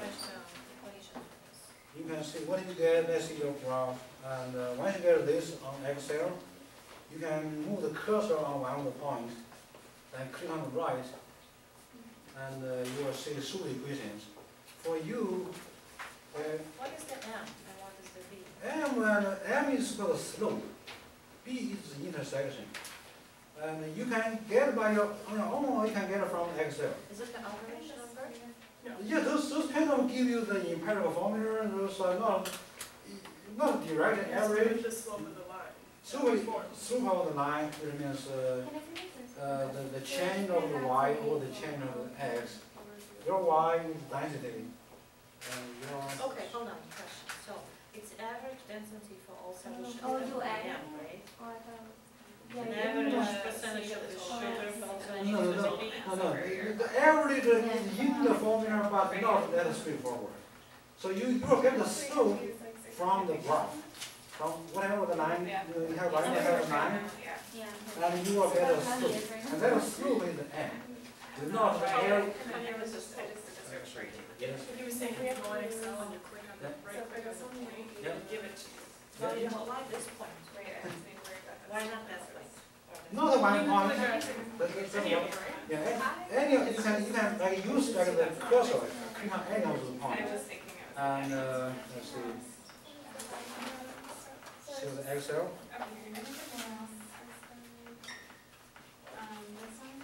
And once you get that equation, so that m is not really the average of the density or the average of the mass percent, but those information, the average information is generated. Not, no, it's not the average. What do you say?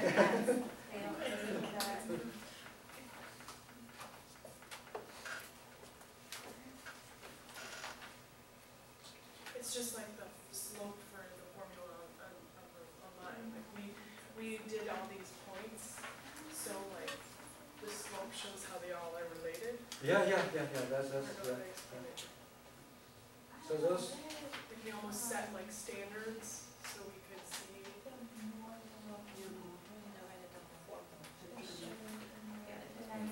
you get this. I'm assuming everyone is a Yeah, everyone else is also the same.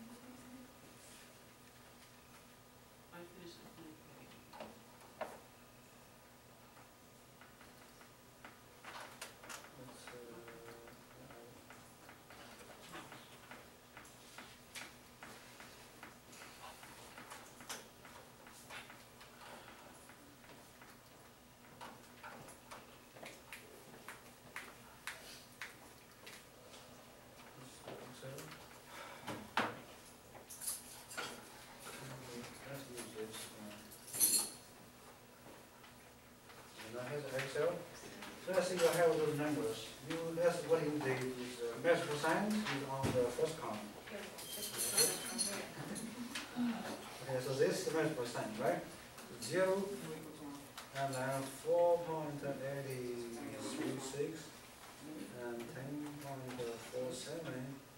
and 15.5.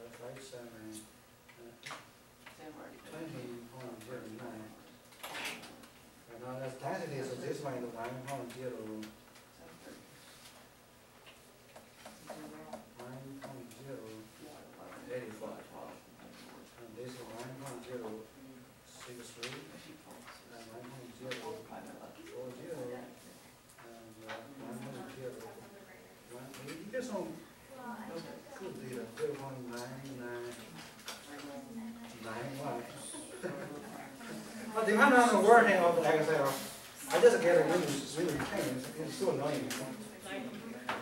Right? So it's a big deal. So that, what you do, let's see, here, you insert. So you better use the insert. And as you do the insert, let me see.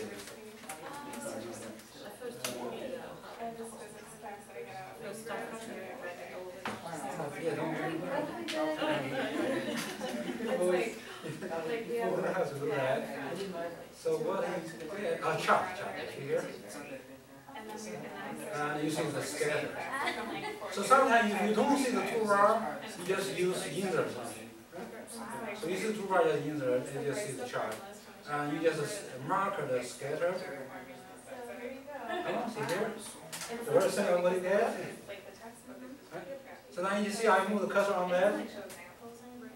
Let it click. And match the difference. So what do we do? So then we have that. We have that line. No line.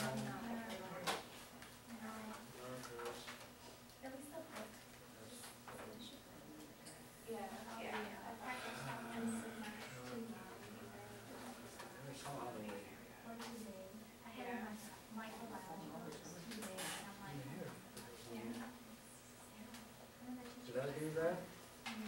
Do the line, right? Line options. Options is pre-equation. Somehow you get it. See, that's the equation. Now that equation will tell you y. So this y is our density. The density is equals this number. Why did you choose that one?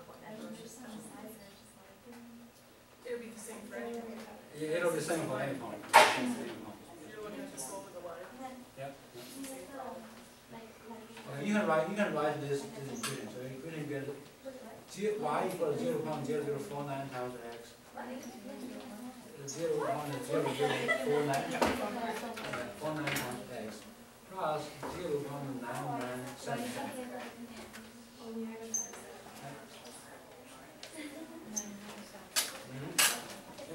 So this is the empirical formula you can use. So as I said, this is the principle of this thing. So you use those standard of this standard and get an equation for the density. I mean, all the density depend on the measure. If you know one of them, you can plug into this equation and other equation. You can spend 2 hours doing arms, I'll spend 2 hours jumping on boxes. That's, yeah, I plan on doing a lot. You don't see that, we can try to Masters, and you get like $30,000 more. That's exactly what I'm doing. It's definitely worth it. Squat. So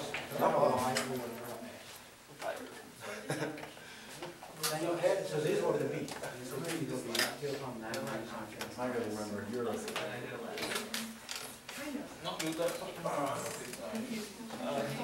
I can't jump anymore. All right, so let's continue on this chapter 2. All right, now this CRE will be the one you're going to use this both of these two formulas. Right? So try to figure out what is given, okay? And how can you implement? How can you use these two equations depending on what is given? What you can do is try to identify what is given, then just write what is given into these two equations. See what you don't know. So whenever you don't know, you can call them x and call them y. Okay? So this equation requires all those numbers. And if some number is not given to you, you call that an x. Some other number not given to you, you call that a y.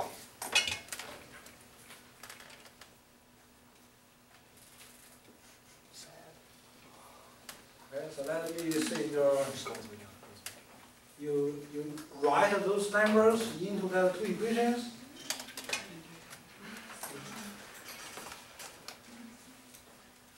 Probably you are right. Who says C? C. You did that, you used two equations? Yeah, that's good. That's good. Let me see your oh.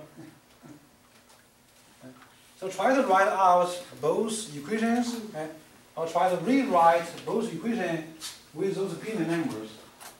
And that's probably good practice. Yeah, I like that. So you have that your first equation, right?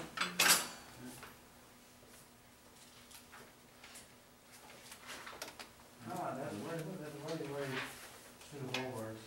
That's what I told you. What do you call that? You call that an? What do you call it? An or N? What do you call it? That's something you don't know, right? Okay. So this is the mass of isotope P10, and this is the mass of P11. So what do you mean by N? What do you mean by Y? N is the abundance. Abundance, very good. Fraction abundance, and Y is also the abundance for the other one, right? Yeah. That's it. So now you have the sort of linear equation system. You have M and Y. You have two unknowns. You substitute just from this one, get something like I can do the fraction abundance shit. very good. What? When you do equations. So that's it. Okay, that makes sense. That's very good. That's very good. So let's do this one. So as I said, you just try to identify in that two formula what you know. Whatever you know, just put whatever you know into that two equations. Yes.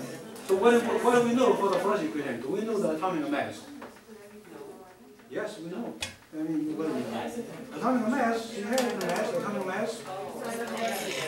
Yeah, that's the average. So we write that first equation. This is whatever you know.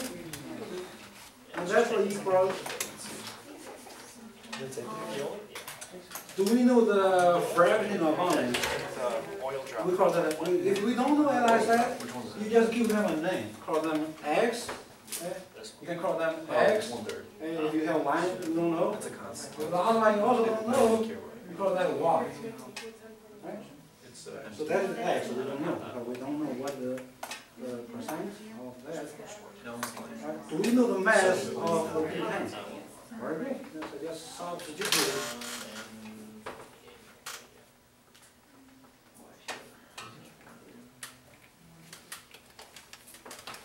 There you go. There you go.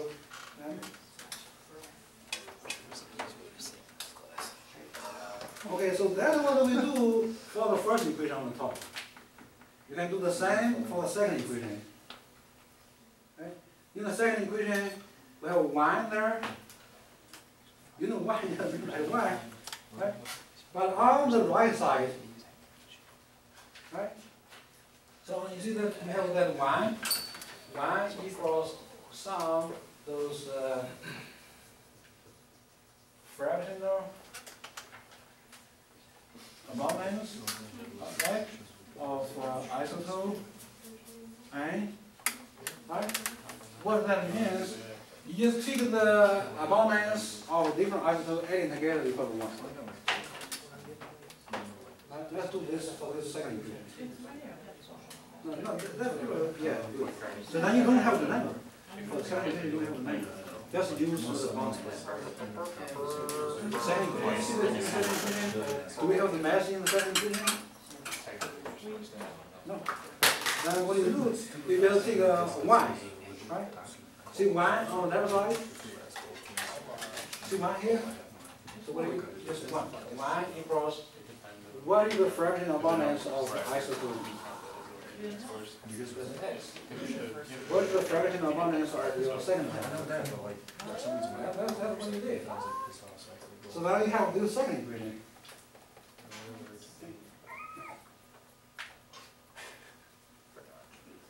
Right.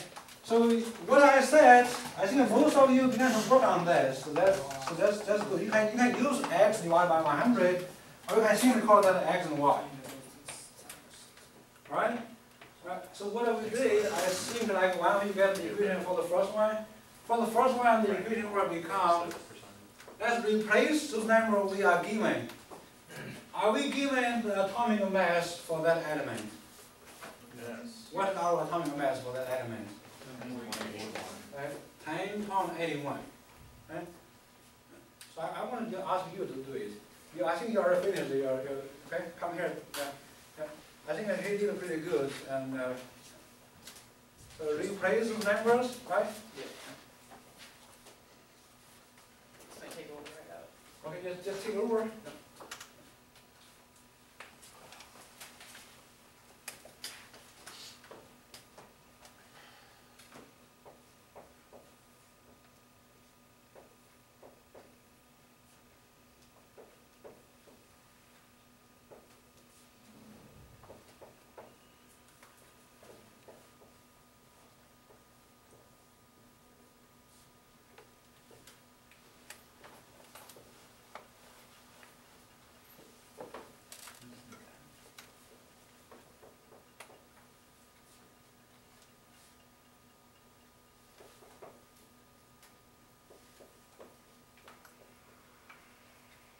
Alright, now let's take a break. What are you doing now?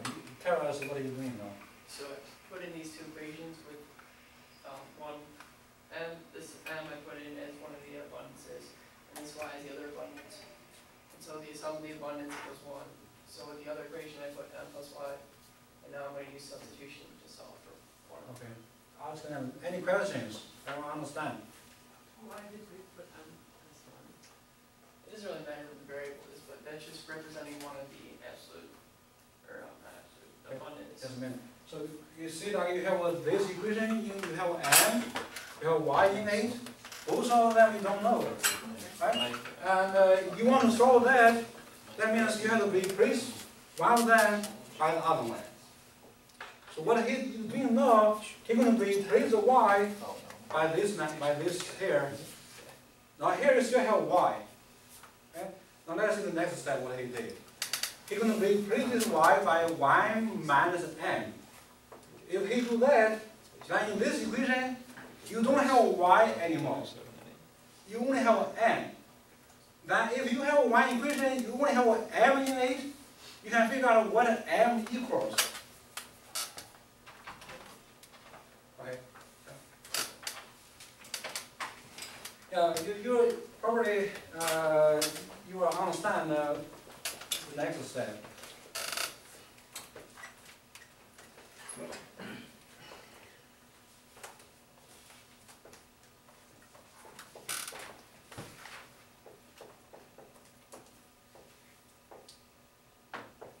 See what he's doing now, right? So he rewrites the first equation. Everything else except the y become what? So here the y become what?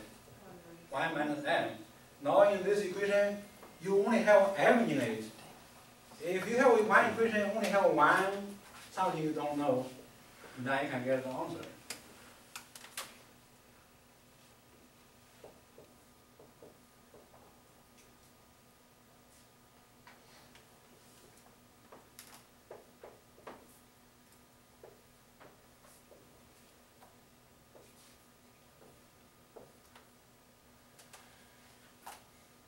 Okay, so that's called the distribution. You have a number like that, 11.009 times y minus m. You just take that 11.009 times 1, then take the same number times negative m.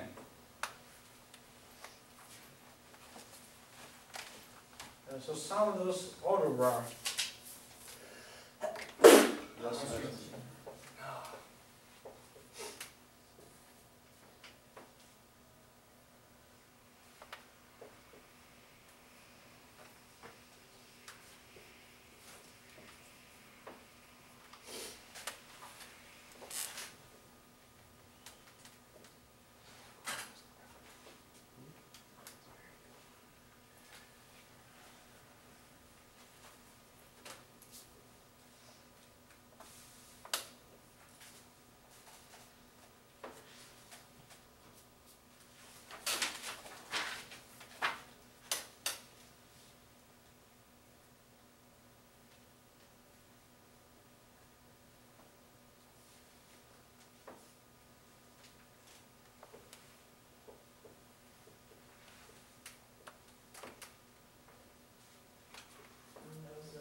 can confirm the other one is also But- right Yeah. by taking 100 minus that number.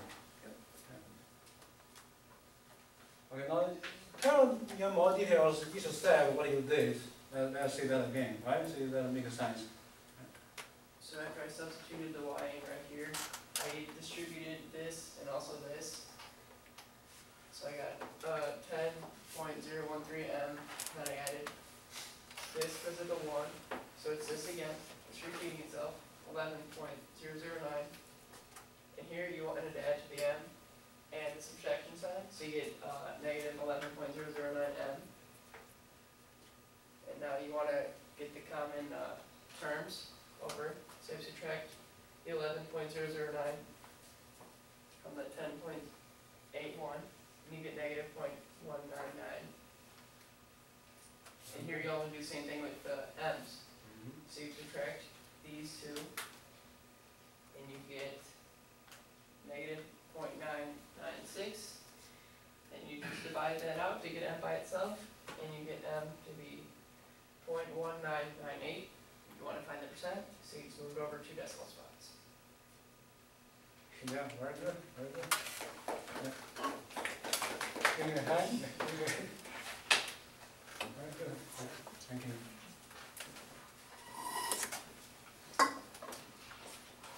Okay, so you can see those what he did. If you cannot see it, you can see it from the video.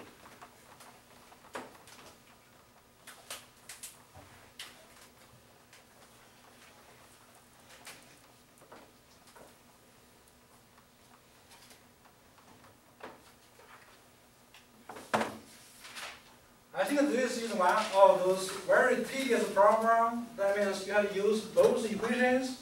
You can use both equations.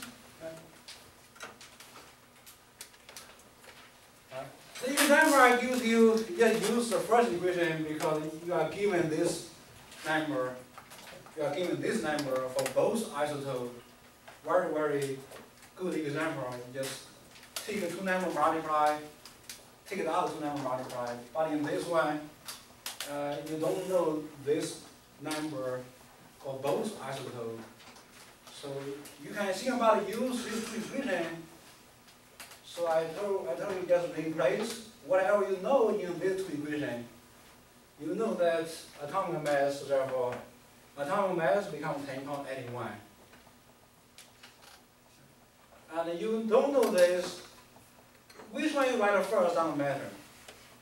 So here I write this abundance first, but what he writes, that's second. We multiply, which one you multiply first doesn't matter. Okay? But just replace whatever you know. So you know the mass of B10.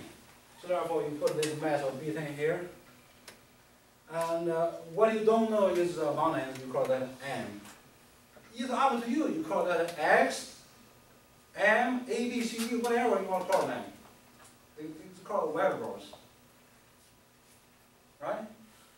And then you continue, you see that for the second isotope B11, similar, you know the mass that becomes 11.09. You don't know that either, so you just call that Y.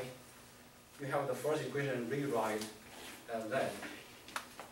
And then you think about, in this equation, you have two variables you don't know. You don't know what is M, you don't know what is Y.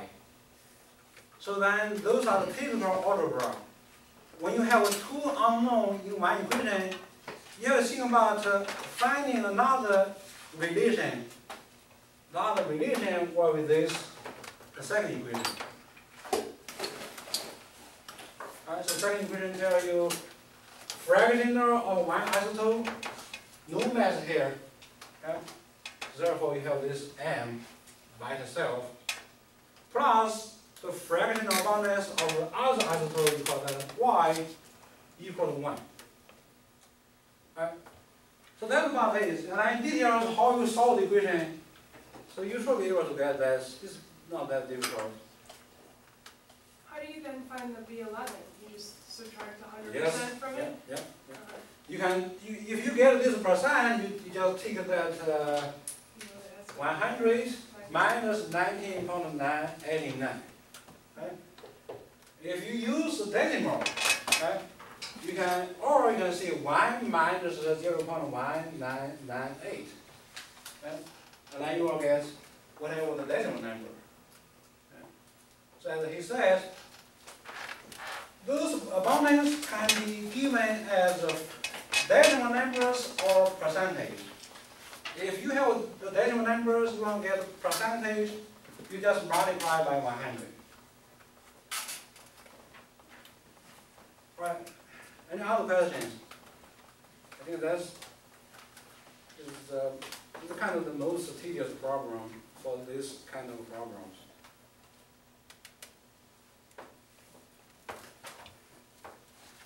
Alright, so let's do another priorities. So in these priorities, again, you're going to use both formula.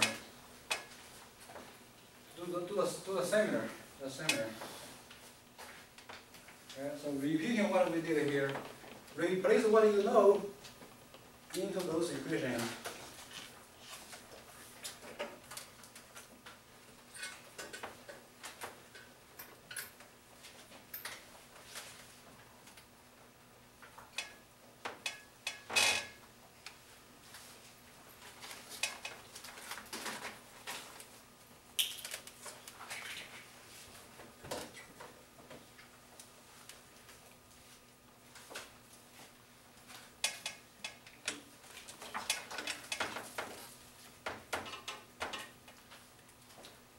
What do you do? Anyone of you find some answer?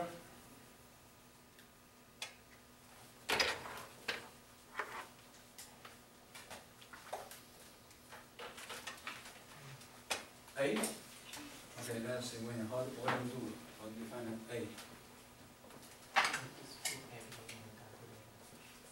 You know everything. You want to get the atomic mass, which means you want to use the first equation to get the atomic mass, right? Okay. Do you know the percent of GA69? Yeah, you just like That means you still have to use the second equation. Right. And you want to write out like what you did on the front? You read what he did, those, and then you can rewrite what you did. You read those, so what he write, those green? Yeah, everything he write. Just keep that two equation on the top.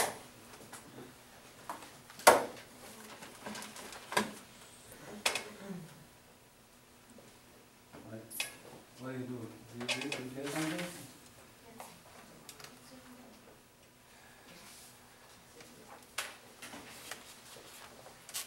How do you get this number? You get this number? This number is not given, right?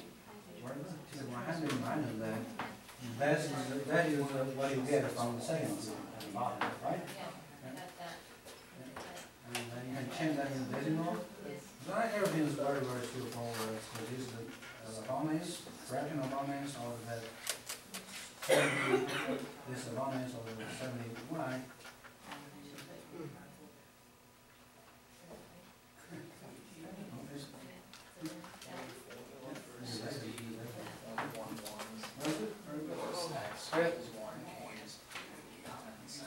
Any questions? If you just use think about use two equations, right? Yeah, I just added them all. Yeah. It was pretty easy. It was like Pretty much think about the first equation is important because the first equation is you're going to use for this problem. Yeah, it was like 69.7246 something. I didn't really want the concept. I just figured it out. From the Yeah. okay, so what do you do? Why do you do some priorities? Yeah. Are you okay? Yeah, I think this problem, the difficult part is to get the abundance of the other isotope. You see that this problem is very similar to the example, right? Except we don't know the isotope, we don't know the abundance of the other isotope. That's what you say? This is very similar. Yeah. How you get this number? What did I do? Oh, nice. It's in the class. This one we know, right? See, that's the important part. That's the important part. The last time, you don't solve everything because you don't know both of them, right? Initially you don't solve everything, so you just set out them adding together equal to 1. What he did is replace the m by the y by m. That's what you solve everything.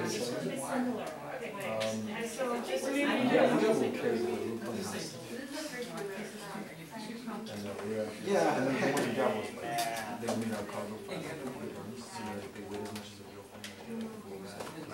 All right. Wayne, come to the front and you explain what he did. Any questions? You can start him and ask him what he did. That's it. Well, I think most of you get it right. So you have again have these two equations. So first I find the percentage of the G by taking 1 68.11%, and I will have this number that I put into the first equation and find the atomic mass. All right. Any questions? Why you have to find out the? That's a silly question. Why you find out the bonus of the second isotope? Because that's not given. You need to use this equation and find the atomic mass, right? And so in this equation, you need the abundance, you need the mass, right? And the mass for two isotopes is both is given. The abundance is only given to 1. So what you do, use this equation by subtraction and find the abundance of the other one. That's what you did, right? Okay. Any questions? Okay. So you do the practice again. Thank you.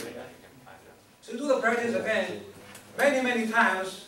So you first take the lecture notes. When you go home and rewrite the lecture notes. Okay. And then you close the lecture notes and do it again, starting from scratch. Okay.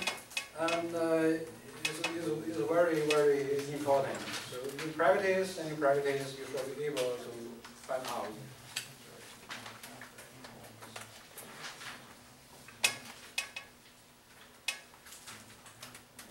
And also, as I said, since the first day of class, starting the study before come to the class.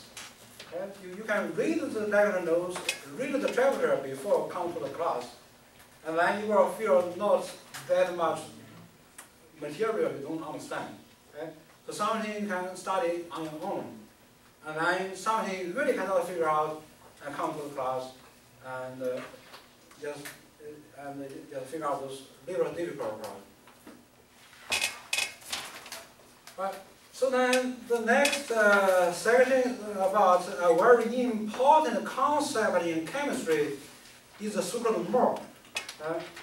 And it's the so-called dozen of chemists. Dozen of chemists. The people in science, in chemistry, so they also want to counting how many something. How many atoms did you use? How many molecules did you use? And so that you cannot use, in general, you cannot use dozen or 100 because one atom is very small. One molecule is very small. Okay? So you use a very large unit called mole. So now, what is the mole and what is the special number mole? The special number mole is a very large number. Right? And what is that number? The number equals how many atoms in 12 grams of carbon-12. Remember when we see those kind of notation, this notation referring to one particular, so this is one particular isotope of carbon. Not average like what we did for those average. This is one isotope of carbon. Carbon has many isotopes. So then in this isotope, we know precisely how many neutrons, how many protons. So this 12, remember this 12 is a so-called mass number. Mass number equals number of protons plus number of neutrons. Right? Then proton, you know, for carbon, it should be 6. And if you have a mass number 12, so therefore your neutron number will be 12 minus 6 is also 6. Right?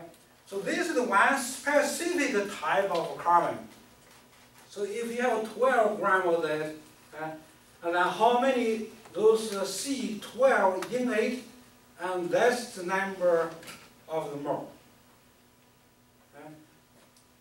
So we call that number. We call that number is the number of mole. And what is that number? That number becomes more and more precise. More and more precise. We can measure it with modern technologies. And we call that number of mole. We also give that a special person's name because we honor that scientist a long time ago who studied those how many like gas molecule in gas collections is that person. So this number is not because he found that number. We just honor him. So we get more and more digits for that number. You can see the magnitude of that number is 10 to the positive 23. Right? So that is the definition of 1 mole of something. You can use this 1 mole similar as I said before, as a dozen. You can see you have 1 dozen of egg. You can have 1 dozen of calculator. You can have 1 dozen of pen. Similar, you can have 1 mole of carbon atom. You can have 1 mole of water molecule. Or you can have 1 mole of eggs. Right? So whenever you see 1 mole of something, you understand you're referring to that number. Right? Alright, so then we can see 1 mole of we can see those relations. We see one atom of carbon 12 has a mass exactly 12 mu, and we see 1 mole of carbon 12. That means not 1 atom, is 1 mole of this amount of carbon 12 adding together, power together, that'll become 12 grams. The number is still the same number. 12 mu, 12 grams are referring to different things. Okay?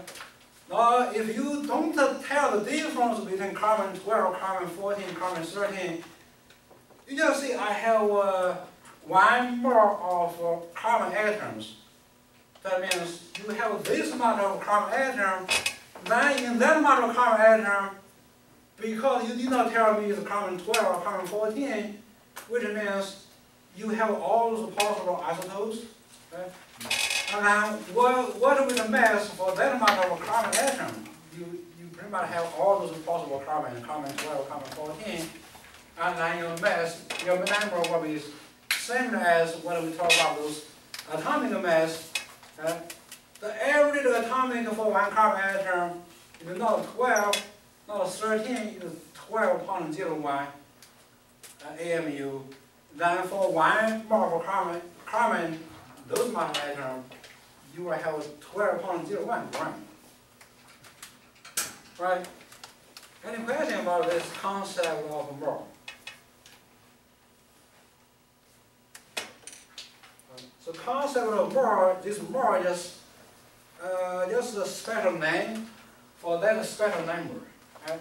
That special number, as I said, we call that.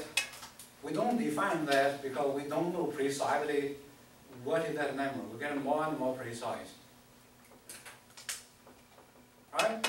So this number as written is still increasing. It's not precise. Right? You can have more and more digits depending on the instrument.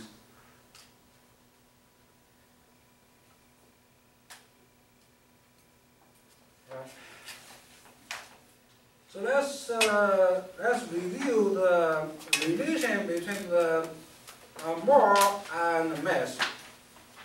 So the mass of one mole of atom is called the molar mass, and the mass of one atom is the so-called atomic mass, and that is given in AMU. Molar mass of the elements is in gram, numerically equals the element's atomic mass in AMU. And the lighter the atom, and the less or more will weigh. That makes sense, because if you have a lighter egg, then you have small egg, which means lighter, and so then if you have 12 together, then 12 together has mass, and that will be less than 12 larger eggs.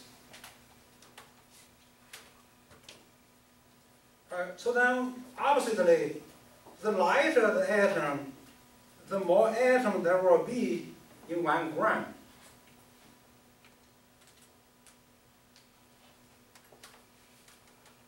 Right? And more relation between the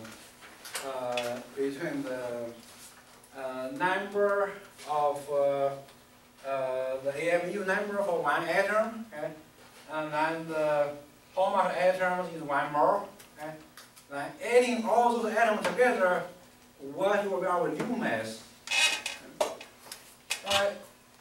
So we already see a few examples. Let's see the first example. Let's see some more examples. For a few more examples here, is the hydrogen 1 atom is 1.008 AMU. Right? So that is 1 H atom. Okay? Now, how much do you call is 1 mole?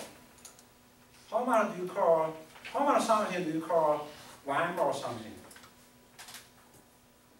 What is the number you call is 1 mole?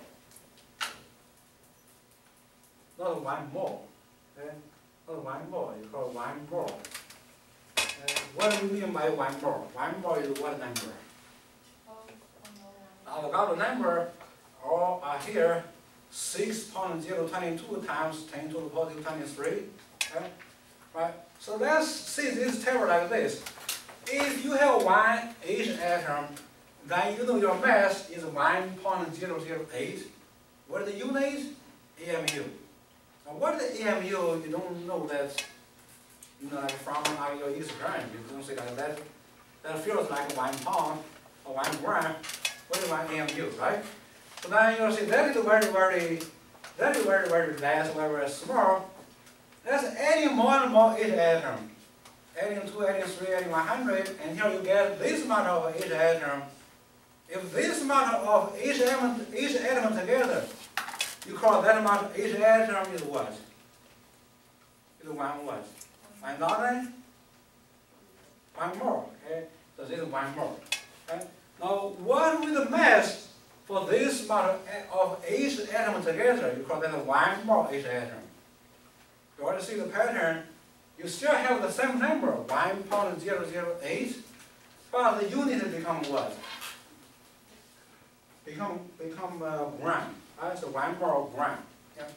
So for every 1 more, those atoms conveniently in the use of grams. So you still have the same number. Okay? So this number is still 1.008, and that comes from the periodic table. In the periodic table, you don't see any units. That's the reason, because you can think about that for 1 atom or for 1 more atom. Okay?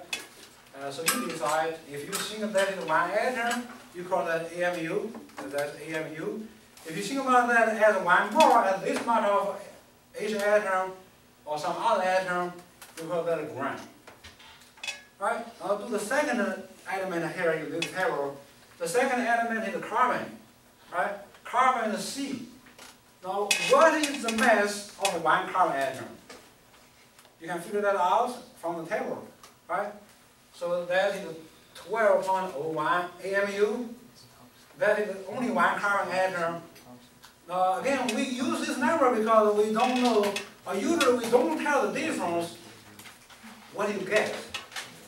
I mean, what isotope do you get? You just tell me you get a carbon. Do you get a carbon 12, carbon 14? Usually in chemistry it doesn't matter, right? So therefore, what do you use?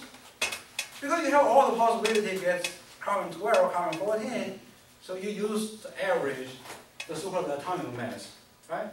And so now the average of a carbon is 12.01, even though we don't know precisely whether that is 12, that is carbon 12 or carbon 14, we just say that is the best possibility to use 12.01. Right? So then again, let's see, we adding one more carbon atom. We adding like 2, adding 3, and so on. We get this amount of carbon atoms. We call that amount of carbon atom is 1 mole of carbon atom. So then now, what will be the mass for this amount of carbon atom?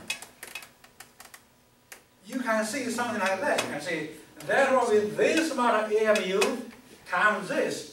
That means you have that amount of AMU.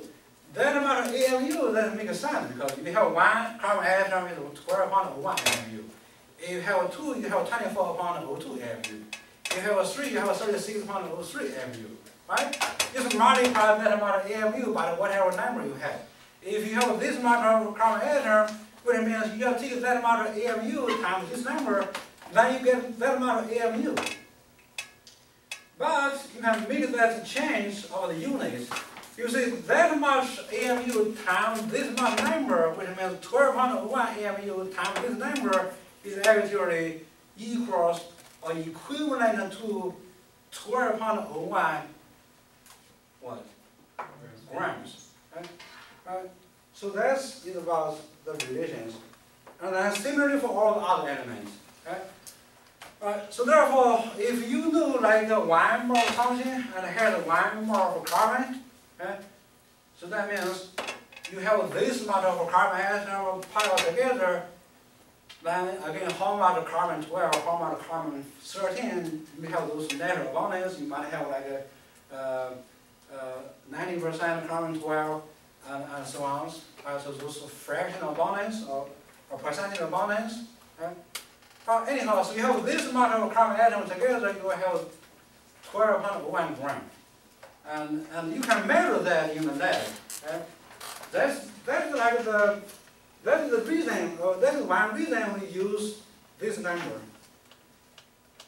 Right? So you have the model, super molar mass. So all those elements has molar mass. So here is sulfur. Let's see, we have sulfur here. One sulfur atom, 32.06 AMU. Again, the AMU is a very small number. You cannot see this is one sulfur atom. You feel like that one sulfur atom. But once you have 1 more, once you have this amount of sulfur atom, you can feel it. So that means you have 32 grams. Right? So this 32.06 gram is the molar mass of sulfur. This 12.1 grams is the molar mass of carbon element. So all here is the weight of 1 mole of elements, and they also have another name, so called the molar mass of those elements. Right. So now so far we have 2 new equations. So let's erase those. And these 2 equations you can use many times in this chapter and in the chapters following this chapter. Okay, so my equation is 1 mole equals that Avogadro number times. So any 1 mole something. Okay, 1 mole of carbon atom, 1 mole of X, 1 mole of sulfur atom equals this number. Right, so then you have this molar mass. 1 mole, so this is the sort of the Avogadro's number, and then this will be our molar mass. For example, 1 mole of carbon equals how much gram. And you can find that out from the periodic table, right? Just adding the unit of gram. Okay? So 1 mole of carbon is how much gram? 12.1. Okay? Now the first equation, so this equation, the Avogadro number is sort of the universal. Doesn't matter what element you have. Okay? Now this one is for like certain elements. So whatever element you're referring to, just look at that periodic table and find the number. Okay? So that's are the two types of equations you can use in this chapter. Okay? So then once you have these two equations, and you just use what we learned in chapter 1 to do those conversions. Right? What did we learn in chapter 1 to do the conversion? Conversion in chapter 1. We use what?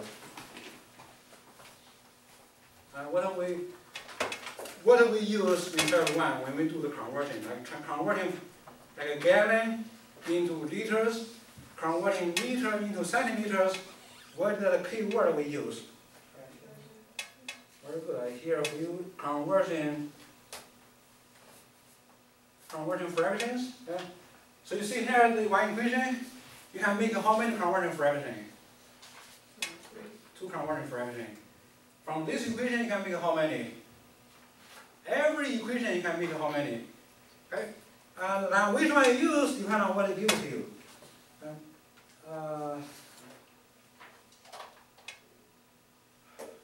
Right. So in this example you are given more and you want to find how many atoms. Right? Right. So if you have more and you want to find out the number of atoms or molecules later on, so use this one, and we're also going to use the Avogadro number. Okay? So you can go from more to the number, or you can go backwards. Okay? So in both ways, you can use Avogadro number. Right? So this problem gives you the number of more. Okay? And so when we decide, we are going to use, hold on, I'm going to change that. We're going to use that 1 mole equals 6.022 times 10 to the 23, this equation. Right? Right. So what do? You see, you have that given mole, then that's times a converting fraction, that's what we learned in chapter 1. Right? So from this equation, we can make a converting fraction and cancel out that mole. And you can see in that equation, you have the mole. So what I'm going to use is put this 1 mole at the bottom and 6.022 times 10 to the 23 on the top. And then you can see the mole and the mole cancel out, and I'll get the number. Right? So that's how we do those problems and use the technique and what we learned in chapter 1. Okay, so I will run into the right number of 6 figures, then this is how much copper atoms. So individual atoms, not how much more, no. Okay, not how much dozen, just how much atom.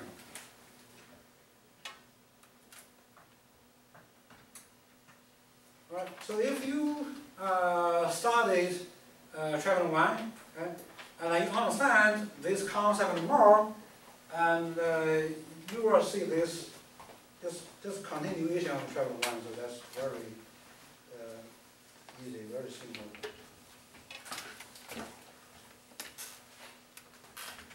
Okay. Any questions?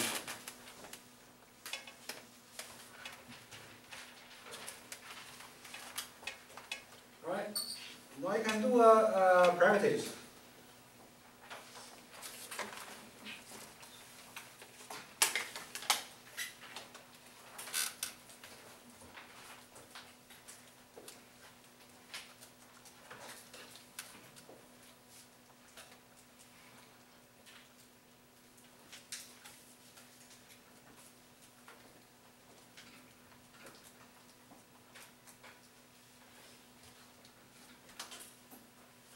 Okay, so the two equations I said we're going to use many times, these two.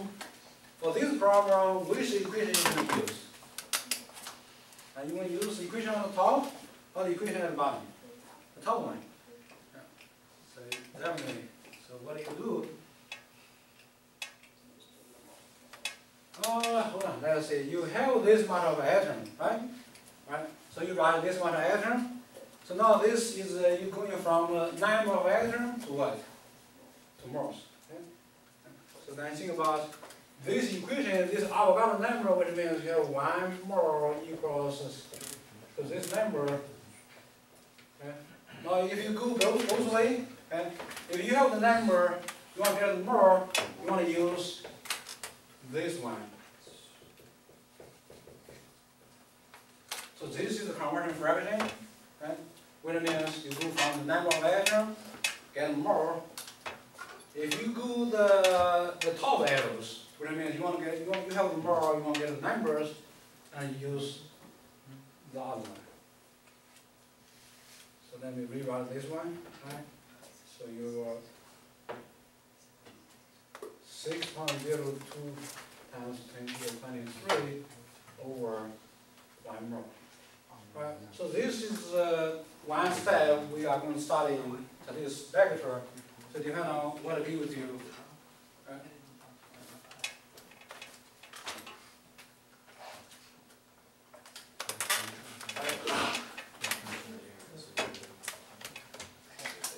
What do we get?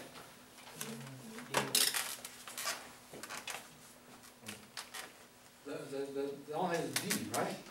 Yeah, D, not B.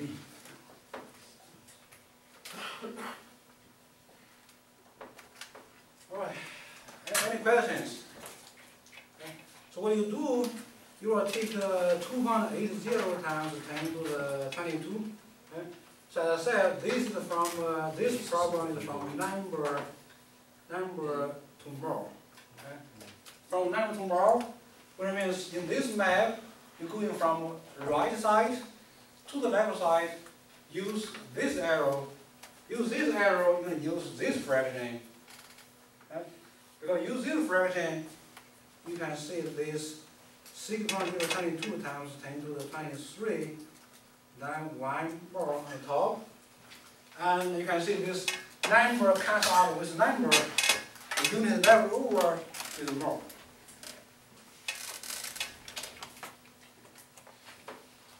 Right? So practice, make sure you can write this. And so this is one step. Depending on which way you go. If you go from more to number of atoms, use the top of fraction. If you want to go from number of atoms and more of something of atom, use this fraction. And this fraction just flip one, get the other one.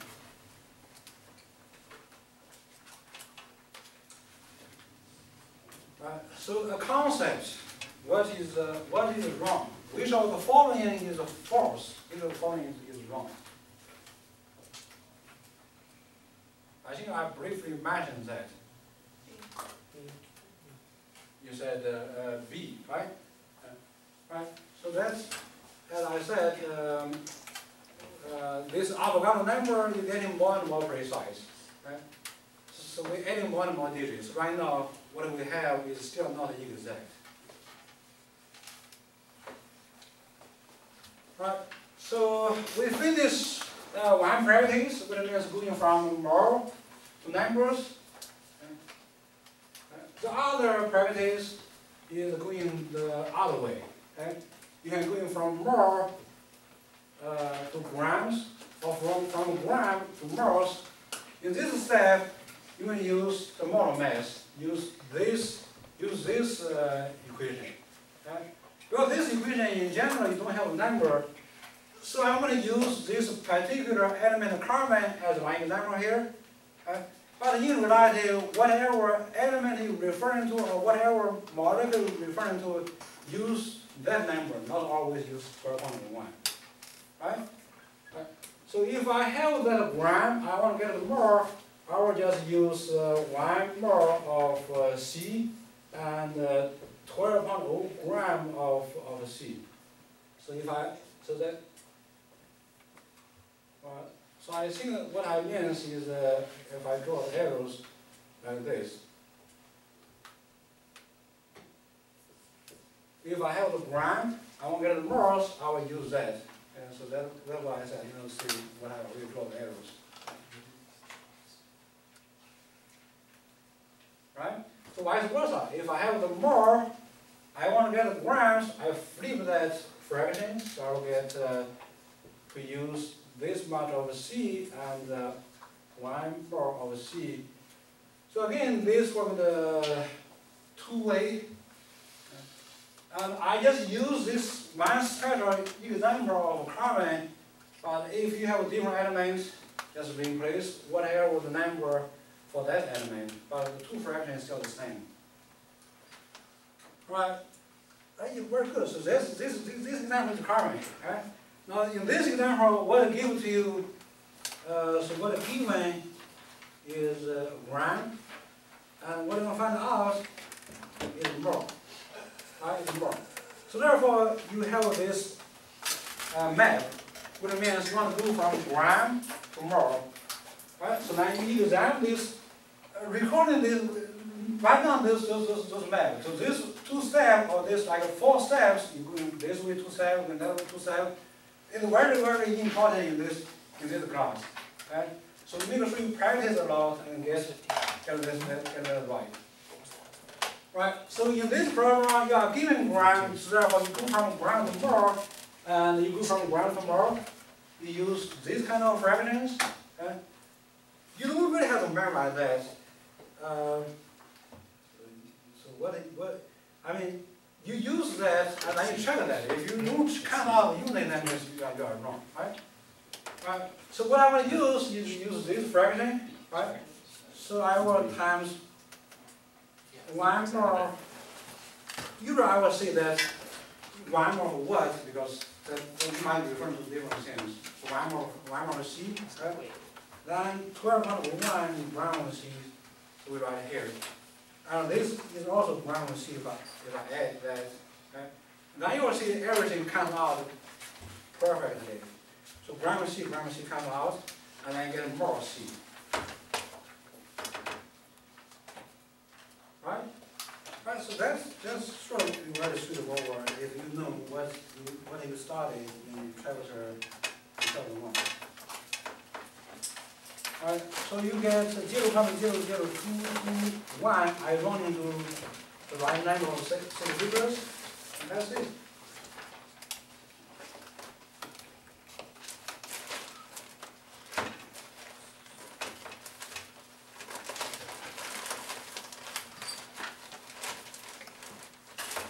You can use scientific notations, and this equals 0.00221. Scientific notation is 2.21 times 10 to the negative 3.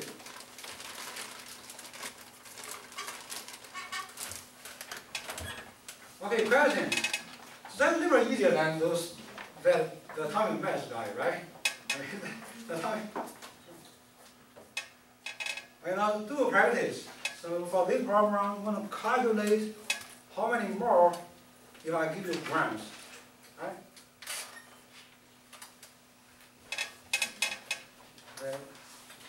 I think that's exactly what I did, right? So you have the gram, you want to get the more, what is what you use? Is this kind of fractions. But not this fraction. For this problem, your number will change. Is it A? Let's see how you get A. You take what is the calculation? Well, that's about half of copper, which is 63. So I just took one that's close to, which is 0.563. Okay, so we will start with 35.8 gram of Cu, right?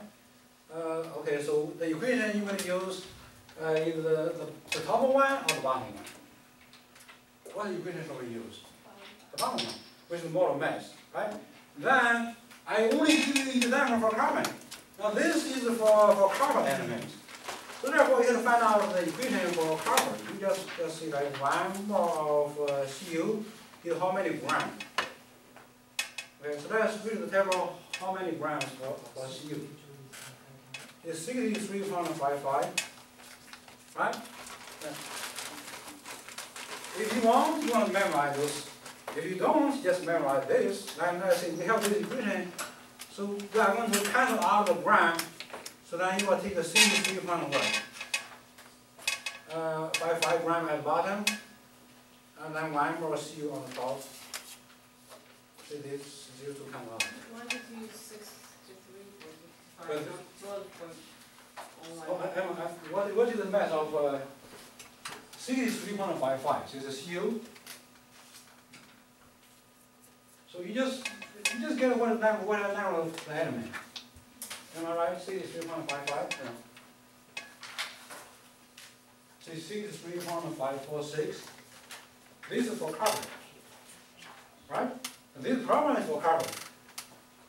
Now, if you have the carbon, you use the number for carbon. Okay? Whatever the element is given to you. Oh, that's what carbon. Yeah, this is for carbon. This is only one example. That is for certain element. That one is always the same. That's always this number, okay? And that's the so-called universal. This depends on the element. All right. I think you are right. So obviously you take a 35, it's like you're right, even more than half, because you have a double, you get 70. Right. So now this is GRE. Right? So we'll think about what is the given. So that's the problem we started in chapter 1. Right? Which equation shall we use?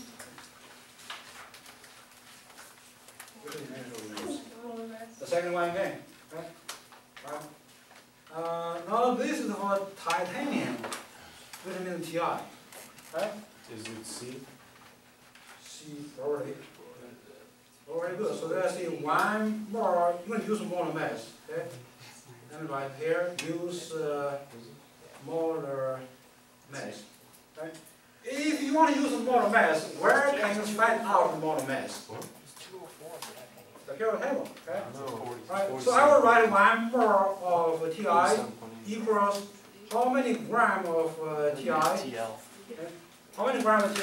What is the number of Ti? Titanium. Titanium 47.87. 47.87. You're running to 2 different places. Okay? 47.87. 47.87. Right? And this equation is, we call this equation is molar mass for titanium. Okay? Right? So now, what should we use if you are given this much mole of Ti? Right? So that's what we learned in chapter 1, right? So we write what we have and what we want to use. Now you have is mole. So these two numbers, which number shall you put on the top? The gram. The 47.87 gram Ti, then 1 mole Ti here, right? You see? You always write out those units, right? If you can cancel out the unit, it means you did the right thing. Right. So I think that's probably right. So you said it's C, right? Yeah, it looks like that's the only number that's C. This is the only number that's C. Okay, questions. Okay. We probably don't have a kind of like doing more practice, but just this one the 2 equation. And this one is 2 steps. You can go that way 2 steps, go that way 2 steps. So do like some practice. And now we are going to put all those together. Okay? So in the last few programs, we do 1 step. We do this step, we do this step. Okay? Now you can make these 2 steps together. So if I give you the number of atoms, you can use this number. Okay? And convert into, that way, use this number, convert into mole. Then, if you have more, you want to get how many grams to do this, then you can do like 2 steps together. Right? So, in this program, you are given grams. So let me just simplify, and I will just write our plan. Okay? So what we're going to do, we are going to start in with what is given. What is given to us is a gram. So I'm going to start with GCU, and I'll go to more CU. Then I will go to gram CU. Right? So these are the two steps. Right? So what you do, and you will see this will be the given gram here. You want to get more, use those kind of fractions. And then once you have more, you want to do this. You want to use these kind of fractions. So that's about it, right? So that's starting from this 3.10 gram of CU. What do we use for our first step? If you have the gram, you want to get more, what do we use? We'll use the top equation or the bottom equation. Right? The bottom equation is called molar mass. And now you have to be careful, the molar mass depends on the elements. Right? So this is the copper. Right? So copper, the number is 63.55 Cu. Then you still have the same 1 more Cu. So if I cross these two out, so our ending up with more Cu. Right? Alright. So next step, you convert the more to what am I right? More of number, right? You think about that. So I think we already have the gram. I'm obviously not going to go back to the gram. So I said probably I said something about different things and try to finish this chapter. Right. So what do we use in this step? You have more of Cu. You want to get a number of Cu. What equation should we use? The top one, the Avogadro number. Okay? So then what you use, we'll see that the 1 more of Cu and this much of Cu and we got that atoms. And again, always check that, see if you count that out. And then that's it. Right? I think that if you can do one step, you can do two steps together. So I think that's the practice. So I'm not going to do the calculation. I think those on the back of those. So that's exactly what we write, right?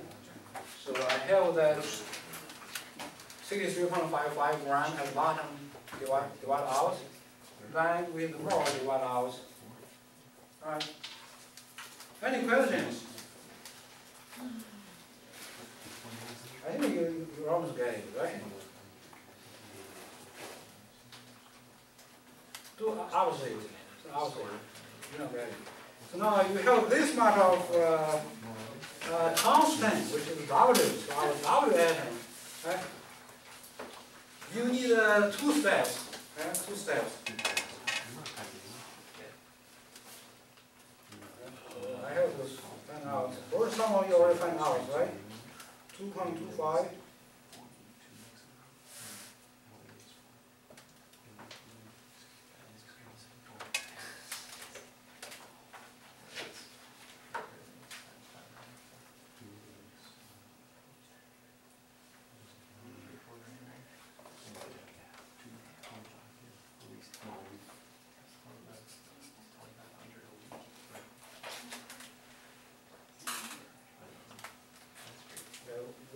What is the molar mass of constant? If you can see it, 183.84. 183.84 is the mass for W. What do you see? D. D. Right. Very good. So let me write out all those 2 steps. Times 10 to the power 22 times 6 to the 22 times 10 to the 23 and 1 more. So I immediately have those 1 more. So constant is 183.84. So these are the 2 fractions you use.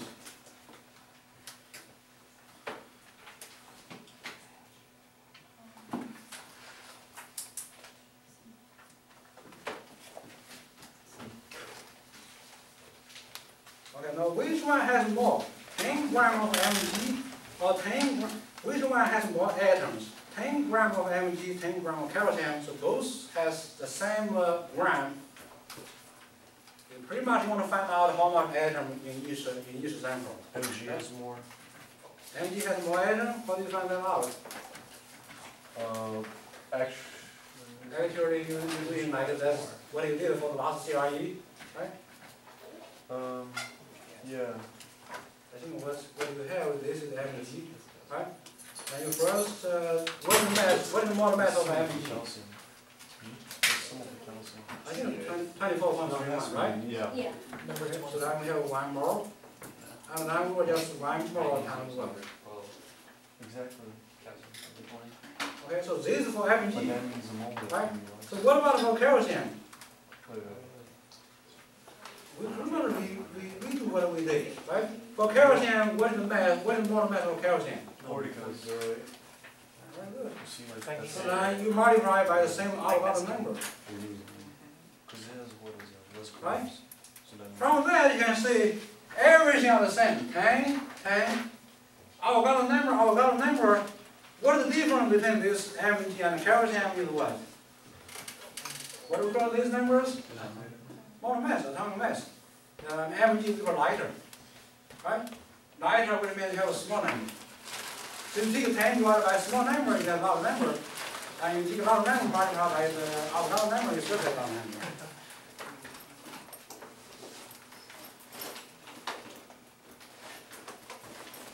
Right? So, What's the question? I just missed what You don't have to do like the real get number. You just once you have these two equations, you already see the answer, right? So what I say? Once you have these two equations, 10 divided by 24 times this number. 10 divided by 40 times the same number, right? So obviously this will give you a lot of results because you take 10 divided by a small number, 9 times the same number. You take 10 divided by a large number times the same number, you will get a small number. Make sense?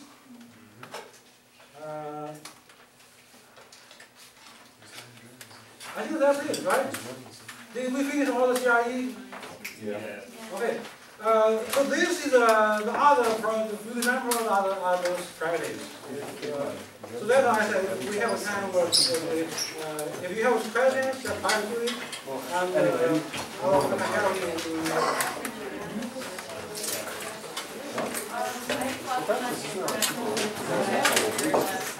Okay, go ahead. Just do something like next time. Okay, so. Everyone needs to turn in the scan for the ferry. Okay, I remember so I will use the scan drum as the attachment. What was the last few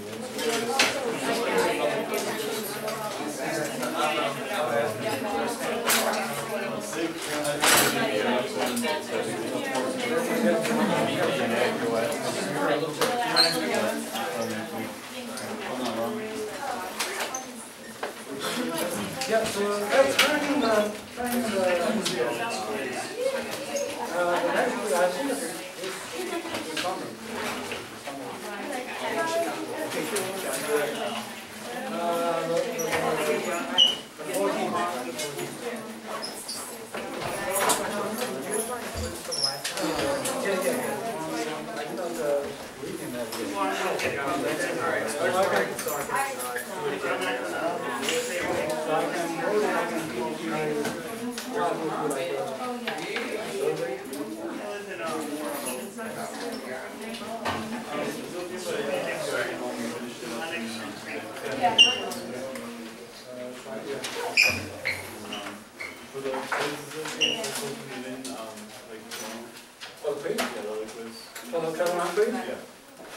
You can yeah, that's okay. So you have one, you can draw the quiz. You can draw the one. You can draw one quiz.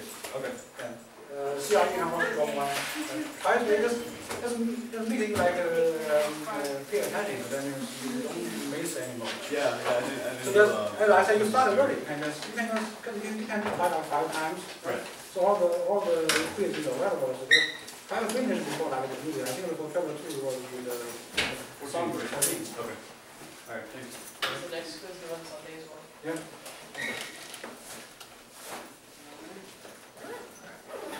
I have a quick question. I'm doing the lab report this week, and I was wondering if you could help me do something real quick. Alright, so this isn't a formal lab report, right? Not a formal report. Just those tables and then just calculation, and including the graph, Okay. and answer the questions. Alright, and then the questions on the back as well. Yeah, But I'm last 2 pages. So I don't have to do like paragraphs of like hypothesis, observation, conclusion. What you can do, you can just pretty much just, if you want, you can print out those few pages as table. Mhm. And my question was, so I've got some of the tables here. Sorry. Alright, for volume, for mass of water delivered, you calculate that from something, right? From the density of the water, then from the volume of the water. The density of the water depends on the temperature, so you already measure the temperature of all the waters. Right. Okay, so the volume of water, so you use the density, and how do you raise the density? I see that you recording those, you have the temperature there, right? Yeah, it was like 19.4. Well, yeah, 90.4. 9.6. So then the density of that, we can go back to the lab and find out, or you can Google like online. You will see the density of water, and you will probably get some of those numbers. So I think let's just with some of those assumptions. Let's say assuming at 19.2 Celsius, density of water is 0.99 something gram per ml. Okay. You can figure out that precisely. If you want, we can go to the lab and see what are the numbers. Okay. We can So Google. so once I find that out from Google, I Mhm. would use the density from Google. Maybe we have Density equals mass over volume, so I just multiply over and find the mass. right. So once you have density times the volume, you get the mass. Okay. These I already have done here. These I have done. The last thing I had were these two. Those let's see the mass of sugar and the mass of water and the mass of solutions. So this you just pretty much go to the I think the first table, the table we prepared, and yeah, right here. Right here. Yep. So you have that mass of as you have mass of sugar. Okay. And then you calculate the mass of water delivered, the last row. And mass of water. Okay. And then I So now you use just use these two numbers and finish this. So you have the mass of sugar, you have that, right? mass of sugar, mass. Oh, so I just basically copy and paste from the other table. Yes, exactly. You take the mass of sugar, divide, so you put it here. Mass of water, you do some calculation with density and with volume. Mhm. Mass of solution will be the mass of sugar plus the mass of water. Mhm. So you take that first number, mass of sugar, second number, mass of water, adding together, you get mass of solution. Oh, I actually calculate the mass of water, right? You have to calculate. That's like the technique. So you don't use like you don't measure it directly. See here for the first solution A, Mhm. you have 30.1 ml. So once you figure out the density, right? Yeah, once So I figure that out. Once you figure that out, you will see how many gram per ml. You take the density of water, multiply by 30.1, you get how much gram. Okay. So you put it here, right? Yeah, right. So you Got put it that. here. And so then you will copy and put in this here, so it's mass of water. Oh, okay. Yeah, cool. So that and that, got it. This is this plus this. Yes, very good. So then And just the percent of mass. percent of mass of sugar, just take the mass of sugar divided by this one. Oh, I think that's in the equation anyway, in the lab itself, right? Yeah, then times 100. Gotcha. Sorry. Sorry to ask all these questions. I'm just interested. And then mass of solution, just copy and paste that. Now this one because you measure the density, so you will see you take like all those volume. You did not use all the solutions A, B, C. You prepare about like 30 ml for all those 5 solutions. Yeah. But when you measure the density, you only take like 15 of those out. So therefore, you cannot use the method of solution in the last table. Okay. So you have to measure, like whatever you take that out, you take 15 ml, then you measure that. Let's go back to the one of the other tables. Here, back. Sorry. So here, let's see, we have the method of pipette solutions. Mm-hmm. And so here, this is one you want to use. So you have all those are 15 ml. Yep. And this is the mass of that 15 ml of these different solutions. Let's see for solution A, we have 14.934. Yep. So then the table, so here, it's too much. So that's, Sorry. okay. So then here, this will be the 14.934. Okay. Alright, so it'd be 14, I'm just a little self note for Yes, myself. that's, yeah. 14.934. Okay, cool. Yeah. So this will be the so-called mass of the solution. It's a little confusing because this mass solution is not that mass solution. Right, it's the mass solution from the pipette. That's from, yeah, very good. So that's, yeah. And that mass of solution is you can see the total mass of all the solution we prepare. Okay, and then the density of a solution, I get that from equation 3. Yeah, you will take those numbers, like for the first one, for solution A, you take 14.934 divided by 15. And that gives it in grams per milliliter. Yeah. Okay, cool. Yeah. Thank you very much, I appreciate the help. I'm supposed to, like, give this, for my first test. Okay. You don't have to worry about this one and this one, really. Yeah, I just need extra time on my tests. Okay, you can take the test with me, just extra time, right? Or you want to take the test at Start. okay, yeah. I think I can, what we usually do is I will give them the test and then you take the test like just remind me. When we get that, I will just, I'm also supposed to give you like a pink sheet before the test, so yeah. you can, Yeah. okay. Okay. Okay, have a good, yeah. Okay, thank you.